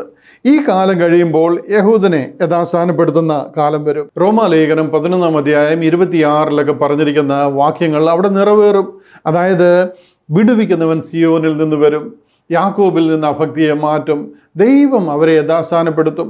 അവർ മുഴുവനും യാക്കോബിൽ നിന്ന് അഭക്തിയെ മാറ്റുക എന്ന് പറഞ്ഞാൽ ഇസ്രായേലിൽ നിന്ന് അവിശ്വാസത്തെ ദൈവം മാറ്റുകയും അവർ ദൈവത്തിങ്കിലേക്ക് വരികയും ചെയ്യുന്ന ഒരു കാലഘട്ടം ആരംഭിക്കും. റീസ്റ്റോറേഷൻ, അവരെ യഥാസ്ഥാനപ്പെടുത്തുന്ന ഒരു കാലം ആരംഭിക്കും. എന്നാൽ നാം ആയിരിക്കുന്നത് ഇങ്ങനെയുള്ള സയൻസും വണ്ടേഴ്സിൻ്റെ ഒന്നും ബേസിസിലല്ല, ദൈവകൃപയിലാണ് നാം ആയിരിക്കുന്നത്. നാം ജീവിക്കുന്നത് വിശ്വാസത്താലാണ്. കൊരിന്ത്യർ ലേഖനം 2 കൊരിന്ത്യർ ലേഖനം അതിൻ്റെ 5 അധ്യായം അതിൻ്റെ 7 വാക്യം പറയുന്നത് കാഴ്ചയാലല്ല വിശ്വാസത്താൽ അത്രയേ ഞങ്ങൾ നടക്കുന്നത്. ഇങ്ങനെ ഞങ്ങൾ ശരീരം വിട്ട് കർത്താവിനോട് കൂടെ വസിപ്പാൻ അധികം ഇഷ്ടപ്പെടുന്നു. ഇവിടെ സയൻസും വണ്ടേഴ്സും ടൈം ഇന്നതൊക്കെ നടക്കുമെന്നുള്ള വെളിച്ചത്തിലൊന്നും അല്ല നമ്മൾ കണക്ക് കൂട്ടി ജീവിക്കുന്നത്. നാം കൃപയാലല്ലോ വിശ്വാസം മൂലമാണ് ജീവിക്കുന്നത്. കൃപയാലത്രേ നാം ആയിരിക്കുന്നത്, കാഴ്ചയാലല്ല വിശ്വാസത്താലത്രേ ഞങ്ങൾ നടക്കുന്നത്. ഇങ്ങനെ ഞങ്ങൾ ശരീരം വിട്ട് കർത്താവിനോട് കൂടെ വസിപ്പാൻ അധികം ഇഷ്ടപ്പെടുന്നു. ഇതാ നമ്മുടെ വിളി. പൗലോസ് അപ്പോസ്തലൻ വിചാരിച്ചിരുന്നത് തൻ്റെ കാലഘട്ടത്തിൽ ഇത് നടക്കുമെന്ന്. എന്നാൽ ഞാൻ വിശ്വസിക്കുന്നത് എൻ്റെ കാലഘട്ടത്തിൽ ഇത് നടക്കും. ഞാൻ പറയുമ്പോൾ എൻ്റെ കാലഘട്ടത്തിൽ ഇത് നടക്കുമെന്ന് ഞാൻ ഉറച്ചു വിശ്വസിക്കാൻ കാര്യം, ഇതിന് ശേഷം നടക്കാൻ പോകുന്ന കാര്യങ്ങളുടെ സ്റ്റേജ് മുഴുവൻ സെറ്റായിരിക്കുക. ഈ സഭ ഇവിടുന്ന് പോയി കഴിയുമ്പോൾ എന്ത് നടക്കണമോ അതിൻ്റെ എല്ലാ കാര്യങ്ങളും സെറ്റായിരിക്കുക. യഹൂദൻ തിരിച്ച് അവൻ്റെ നാട്ടിൽ വന്നിരിക്കുക. അവിടെ എന്ത് നിറവേറണമോ അതിൻ്റെ സ്റ്റേജ് റെഡി ആയി കഴിഞ്ഞിരിക്കുക. അതുകൊണ്ടാണ് ഞാൻ പറയുന്നത് എൻ്റെ കാലഘട്ടത്തിൽ ഇത് നടക്കും. ഞാൻ കർത്താവിനെ എൻ്റെ കണ്ണുകൊണ്ട് കാണും. അന്യനല്ല, സ്വന്തം കണ്ണാൽ കർത്താവിനെ ഞാൻ കാണും. മരണം കൂടെ കടന്നു പോകാതെ എടുക്കപ്പെടുന്നവരുടെ കൂട്ടത്തിൽ ഞാൻ ഉണ്ടാകും എന്നൊക്കെ ഞാൻ വിശ്വസിക്കാനും പറയാനും കാര്യം, അതുപോലെ നമ്മൾ ആസന്നമായിരിക്കുക. ആ അന്ത്യകാലത്തിൻ്റെ ആ ഒരു അവസാന സമയങ്ങളിൽ നമ്മൾ എത്തിയിരിക്കുക. അതെന്തുകൊണ്ട് ഞാൻ വിശ്വസിക്കുന്നു എന്ന് ചോദിച്ചു കഴിഞ്ഞാൽ, മത്തായി 24 യേശു ക്രിസ്തു അന്ത്യകാലത്തിൻ്റെ ലക്ഷണങ്ങൾ പറഞ്ഞിരിക്കുന്നത് കൊണ്ടല്ല, മറിച്ച് അത് യഹൂദന് കൊടുത്തിരിക്കുന്ന ഉപദേശങ്ങളാണെന്ന് എനിക്ക് അറിയാവുന്നത് കൊണ്ട് യഹൂദനെ യഥാസ്ഥാനപ്പെടുത്തുന്നതിന് മുമ്പായിട്ട് ജാതികളുടെ പൂർണ്ണ സംഖ്യ ചേരുകയും നാം സ്വർഗത്തിലേക്ക് ചേർക്കപ്പെടുകയും ചെയ്യും. കർത്താവ് വാനമേഘങ്ങളോളം വന്ന് ഈ സഭയെ ഇവിടെ നിന്ന് ചേർക്കുകയും നാം നിത്യം സ്വർഗത്തിൽ വസിക്കുകയും ചെയ്യുന്ന പദ്ധതി ആരംഭിക്കുവാനായിട്ട് പോവുകയാണ്. ഇതിന് ശേഷം നടക്കേണ്ടുന്ന കാര്യങ്ങളുടെ സ്റ്റേജ് സെറ്റായി കിടക്കുന്നത് കാണുമ്പോൾ ഏത് സമയത്തും കർത്താവ് വരുമെന്നുള്ള പ്രത്യാശയിൽ നമ്മളായിരിക്കുക. അതാ ഇവിടെ പറയുന്നത്, കാഴ്ചയാലല്ല വിശ്വാസത്താലത്രേ ഞങ്ങൾ നടക്കുന്നത്. ഇങ്ങനെ ഞങ്ങൾ ശരീരം വിട്ട് കർത്താവിനോട് കൂടെ വസിപ്പാൻ അധികം ഇഷ്ടപ്പെടുന്നു. എന്നാൽ ഇന്ന് ക്രിസ്ത്യാനി എന്താണെന്ന് ചോദിച്ചു കഴിഞ്ഞാൽ, യഹൂദൻ യുദ്ധത്തിൽ ജയിക്കുന്നത് കാണുമ്പോഴും ചുമന്ന കാളയെ യാഗം കഴിപ്പിക്കണമെന്നും ബ്ലഡ് മൂണിനെ കാണുമ്പോഴും പല കള്ളക്രിസ്തുക്കൾ അവരുടെ ഇടയിൽ വന്നിരിക്കുന്നുവെന്നും ഒത്തിരി കഥകളും ഒത്തിരി സ്റ്റോറികളും ഒക്കെ പറഞ്ഞ് അതൊക്കെ നടക്കുന്നത് കൊണ്ട് നമ്മുടെ അവസാന ദിവസങ്ങളായിരിക്കുന്നു എന്നൊക്കെ നമ്മൾ വിശ്വസിച്ചിരിക്കുന്നു. ആൻറ്റി ക്രൈസ്റ്റിനെ കുറിച്ചും അതിൻ്റെ വരവെന്നാണെന്നും അവൻ്റെ വാഴ്ചയെക്കുറിച്ചുമൊക്കെ ഭയങ്കര റിസർച്ച് നടത്തി പറയുകയും പ്രസംഗിക്കുകയും പഠിപ്പിക്കുകയും ചെയ്തുകൊണ്ടിരിക്കുന്നു. നമ്മുടെ വിളിയും തിരഞ്ഞെടുപ്പും ഒന്നും ഇതല്ല. അതെല്ലാം യഹൂദനോട് പറഞ്ഞിരിക്കുന്ന കാര്യങ്ങളാണ്. അതിൻ്റെയൊക്കെ പുറകെ പോയി കഴിഞ്ഞാൽ you will terribly miss the rapture. The body of Christ will be raptured out from here very soon. നമുക്ക് കാര്യങ്ങൾ അറിയാതെ പോയിട്ടുണ്ടെങ്കിൽ നാം ഇവിടെ നിന്ന് പോകും. കാഹളം ധ്വനിക്കും. ഇവിടുന്ന് നിന്ന് പോയിട്ടുണ്ടെന്നുണ്ടെങ്കിൽ, ചേർക്കപ്പെട്ടിട്ടില്ല എന്നുണ്ടെങ്കിൽ നിത്യ നരകാഗ്നിയിലേക്കാണ് അടുത്ത സ്റ്റെപ്പ് പോകുന്നത് എന്ന് നിങ്ങൾ മറക്കാതിരിക്കുക. അതുകൊണ്ടാണ് വളരെ സ്നേഹത്തോടും വീണ്ടും വീണ്ടും ഈ വിഷയം തന്നെ പറഞ്ഞ് മനസ്സിലാക്കുവാനായിട്ട് ശ്രമിക്കുന്നത്. ഞാൻ ബൈബിളിൽ കർത്താവ് പറഞ്ഞൊരു ഉപമയുണ്ട്. ഒരു മനുഷ്യൻ നിധി കുഴിച്ചിട്ടുണ്ടെന്ന് മനസ്സിലാക്കി അവൻ്റെ സകല സമ്പത്തും വിറ്റ് കളഞ്ഞിട്ട് ആ വയൽ വാങ്ങിയ ബുദ്ധിമാനായ മനുഷ്യനെ പോലെ സദൃശ്യം. അതായത് ഒരു വയലിൽ നിധി കുഴിച്ചിട്ടുണ്ടെന്ന് മനസ്സിലാക്കി അവൻ്റെ വസ്തുവകകൾ മുഴുവനും വിറ്റിട്ട് ആ കാശ് കൊണ്ടുവന്ന് ഈ വയൽ വാങ്ങിയ ബുദ്ധിമാനായ മനുഷ്യൻ, കാര്യം ആ വയലിൽ നിധി കുഴിച്ചിട്ടിട്ടുണ്ട്. ഈ ഉപമയുടെ കാര്യം പറഞ്ഞതുപോലാണ് എൻ്റെ കാര്യവും ഗേറ്റ് മിനിസ്ട്രീസിൻ്റെ കാര്യവും. കാര്യം ഇതുപോലൊരു മഹാസത്യം, ഒരു ഭയങ്കര ഭയങ്കര ദൈവിക മഹത്വകരമായ സത്യം. അത് മനസ്സിലാക്കിയിട്ട് വേറെ ഒന്നിലും അല്ല നമ്മുടെ പ്രത്യാശ. വേറെ ഒന്നും ഉണ്ടെങ്കിലും ശരി ഇല്ലെങ്കിലും ശരി, ഇതൊന്നും നമുക്കൊരു വിഷയമേ അല്ല. കർത്താവിൻ്റെ വരവ് ഏത് സമയവും നമ്മൾ അറിയാതിരിക്കുക. കാൽവറിയിലൂടെ അവൻ നമ്മളെ വീണ്ടെടുത്തിരിക്കുക. കൃപയാൽ വിശ്വാസം മൂലം നാം രക്ഷിക്കപ്പെട്ടിരിക്കുക. ഈ മഹൽ സന്തോഷം ലോകത്തെ അറിയിക്കുക. ആയിരങ്ങളെ ഈ അന്ത്യകാലത്ത് രക്ഷിക്കുക. ഇതാണ് നമ്മുടെ ദൗത്യം. അത് മനസ്സിലാക്കുവാൻ നിങ്ങളുടെ ഹൃദയം തുറക്കട്ടെ. ഈ നിധി കുഴിച്ചിട്ടുണ്ടെന്ന് മനസ്സിലാക്കി ആ വയൽ വാങ്ങിയ ബുദ്ധിമാനായ മനുഷ്യനെ പോലെ നിങ്ങൾ ഓരോരുത്തരും ഈ സത്യം മനസ്സിലാക്കുവാനും ഇതിൽ എൻജോയ് ചെയ്യുവാനും കർത്താവിൻ്റെ വരവിനെ നോക്കി പാർക്കുവാനും അനേകരോട് ഇത് പ്രസിദ്ധമാക്കുവാനും ദൈവം നിങ്ങളെ സഹായിക്കട്ടെ എന്ന് പ്രാർത്ഥിക്കുന്നു. ഈ അന്ത്യകാലത്തെക്കുറിച്ച് ഒരല്പമെങ്കിലും നിങ്ങളുടെ ഹൃദയത്തിലേക്ക് ഈ വിഷയം ഒന്ന് പകർന്നു തരുവാൻ കഴിഞ്ഞുവെന്ന് ഞാൻ ആഗ്രഹിക്കുന്നു, വിശ്വസിക്കുന്നു. ദൈവം അതിനായിട്ട് കൂടുതൽ ഈ കാര്യങ്ങളെ മനസ്സിലാക്കുവാൻ ദൈവം നമ്മളെ സഹായിക്കട്ടെ. അന്ത്യകാലത്ത് ഈ സ്വർഗീയ സുവിശേഷം, ക്രിസ്തു നമ്മുടെ പാപങ്ങൾക്ക് വേണ്ടി തിരുവെഴുത്തുകളും പ്രകാരം മരിച്ചു, അടക്കപ്പെട്ടു, തിരുവെഴുത്തുകളും പ്രകാരം 3-ാം നാൾ ഉയർത്തെഴുന്നേറ്റിരിക്കുന്നു എന്നുള്ള ആ സുവിശേഷത്താൽ ആയിരങ്ങളെ കർത്താവിലേക്ക് നേടുവാൻ ദൈവം നിങ്ങളെ ഓരോരുത്തരെയും സഹായിക്കട്ടെ, അനുഗ്രഹിക്കട്ടെ എന്ന് പ്രാർത്ഥിക്കുകയും അനുഗ്രഹിക്കുകയും ചെയ്യുന്നു. Maranatha, grace B with you.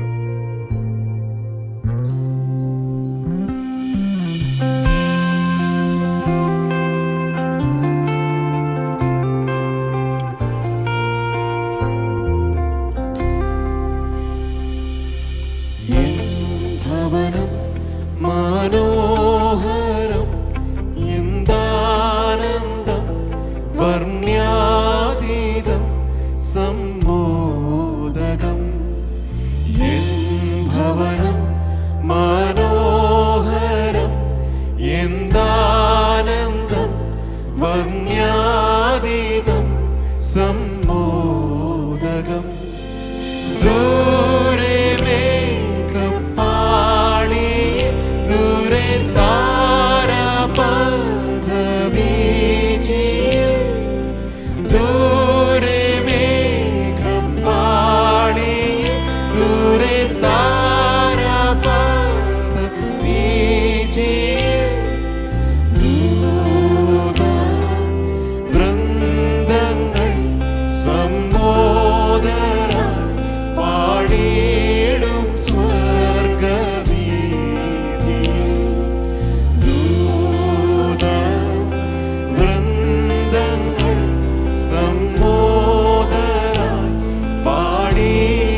ശുദ്ധരും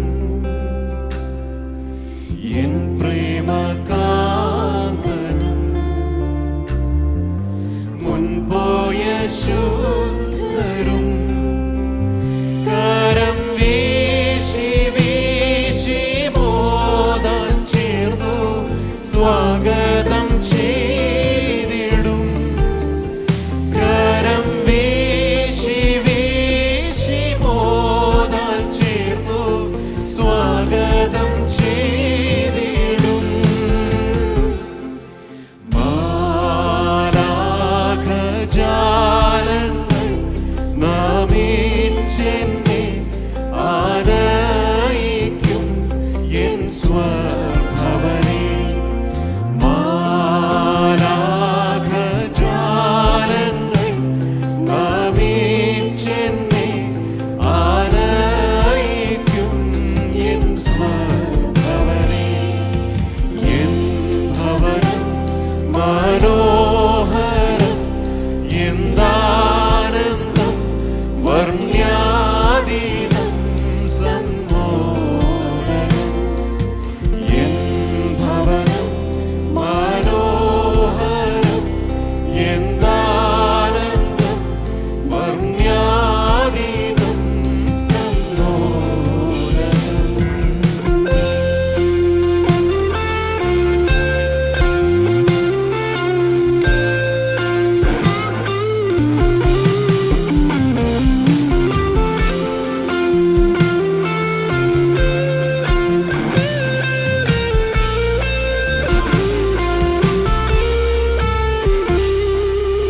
എന്തു പ്രകാശിതം എന്തു പ്രശോഭിതം എന്തു പ്രകാശിതം എന്തു പ്രശോഭിതം. ഹല്ലേലൂയ പാടും ശുദ്ധരേവം ആലയം പൂരിതം. ഹല്ലേലൂയ പാടും ശുദ്ധരേവം ആലയം പൂരിതം. ഞാനും പാടിടും ആ കൂട്ടത്തിൽ ലയിച്ചിടും യുഗായുഗേ. ഞാനും പാടിടും ആ കൂട്ടത്തിൽ ലയിച്ചിടും യുഗായുഗേ. എൻ ഭവനം മനോഹരം എന്താനന്ദം വർണ്യാതീതം സമ്മോഹനം. എൻ ഭവനം മനോഹരം എന്താനന്ദം വർണ്യാതീതം സമ്മോഹനം. ദൂരെ മേഘപാളി ദൂരെ താരാപഥം വീചി. ദൂരെ മേഘപാളി ദൂരെ താരാപഥം വീചി. വൃന്ദങ്ങൾ സമ്മോദരായി പാടിടും സ്വർഗവീഥിയിൽ.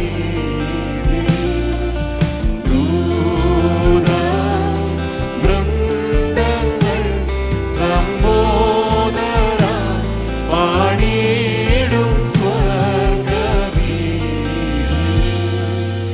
എൻ ഭവനം മനോഹരം എന്താനന്ദം വർണ്യാതീതം സമ്മോഹനം. എൻ ഭവനം മനോഹരം എന്താനന്ദം വർണ്യാതീതം സമ്മോഹനം. പ്രാർത്ഥിക്കാം.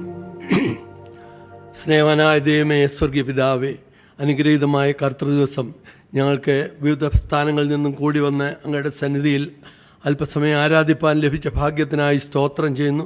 അനുഗ്രഹീതമായ വചനത്തെ കേൾക്കുവാൻ ഞങ്ങളെ സഹായിച്ചല്ലോ.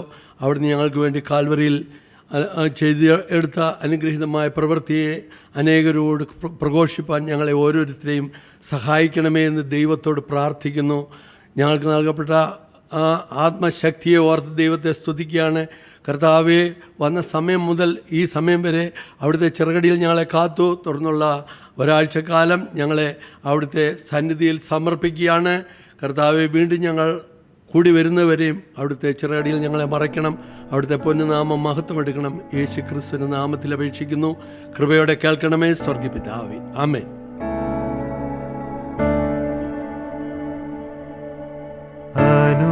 അനുഗ്രഹത്തോടെ ഇപ്പോൾ അയക്കാടിയാരെ യഹോവയേ, അനുഗ്രഹത്തോടെ ഇപ്പോൾ അയക്കാടിയാരെ യഹോവയേ,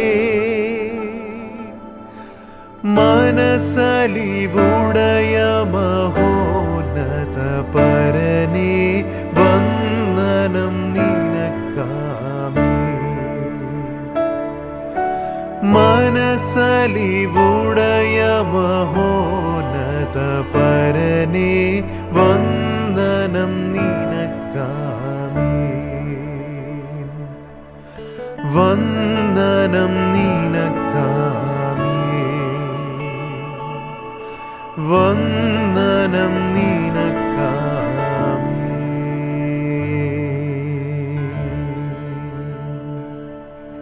പിതാവായ ദൈവത്തിൻ്റെ സ്നേഹം, പുത്രൻ്റെ കൃപ, പരിശുദ്ധ ആത്മാവിൻ്റെ കൂട്ടായ്മ അടികളോടും അടികളോർത്ത് പ്രാർത്ഥിച്ച എല്ലാ വിഷയങ്ങളുടെ മേലും ദ ഗേറ്റ് മിനിസ്ട്രീസിൻ്റെ എല്ലാ പ്രവർത്തനങ്ങളുടെ മേലും ലോകമെമ്പാടുള്ള സകല വിശുദ്ധന്മാരുടെ മേലും ഇപ്പോഴും എപ്പോഴും കർത്താവിൻ്റെ വരവ് വരെയും ഇന്നും എന്നേക്കും ഉണ്ടായിരിക്കുമാറാകട്ടെ. ആമേൻ, ആമേൻ. കർത്താവിൻ്റെ കൃപ എല്ലാവരോടും കൂടെ ഇരിക്കുമാറാകട്ടെ. ഉത്സാഹത്തോടെ ഇന്നത്തെ വിശുദ്ധ സഭായോഗത്തിൽ സംബന്ധിച്ച എല്ലാവർക്കും ഒരിക്കൽ കൂടി കർത്താവിൻ്റെ നാമത്തിൽ വന്ദനം അറിയിക്കുന്നു, നന്ദി അറിയിക്കുന്നു. വീണ്ടും ശക്തമായി കർത്താവിന് വേണ്ടി പ്രയോജനപ്പെടുവാൻ ദൈവം എല്ലാവരെയും സഹായിക്കട്ടെ എന്ന് പ്രാർത്ഥിക്കുന്നു, അനുഗ്രഹിക്കുന്നു. മറന്നത ഗ്രേസ് എന്റെ ബലമായ കർത്തനിൻ ശരണമതാകയ ആടിടും ഞാൻ ഉലകിൽ. എന്റെ ബലമായ കർത്തനിൻ ശരണമതാകയ ആടിടും ഞാൻ ഉലകിൽ. ഏറ്റവും ഉറപ്പുള്ള മറവിടമാണെനിക്കെൻ പ്രിയൻ, ചാരിടും ഞാനവനിൽ. ഏറ്റവും ഉറപ്പുള്ള മറവിടമാണെനിക്കെൻ പ്രിയൻ, ചാരിടും ഞാനവനിൽ. ഹല്ലേലൂയ, ഗീതം പാടിടും ഞാൻ എൻ്റെ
എന്റെ അല്ലലഖിലവും തീർത്തിടും ഞാൻ. ഹല്ലേലൂയ, ആ ഹല്ലേലൂയ ഗീതം പാടിടും ഞാൻ എന്റെ ജീവിതയാത്രയതിൽ. എന്റെ അല്ലലഖിലവും തീർത്തിടും നാൾ നോക്കി പാർത്തിടും ഞാൻ ഉലകിൽ. എന്റെ അല്ലലഖിലവും തീർത്തിടും നാൾ നോക്കി പാർത്തിടും ഞാൻ ഉലകിൽ.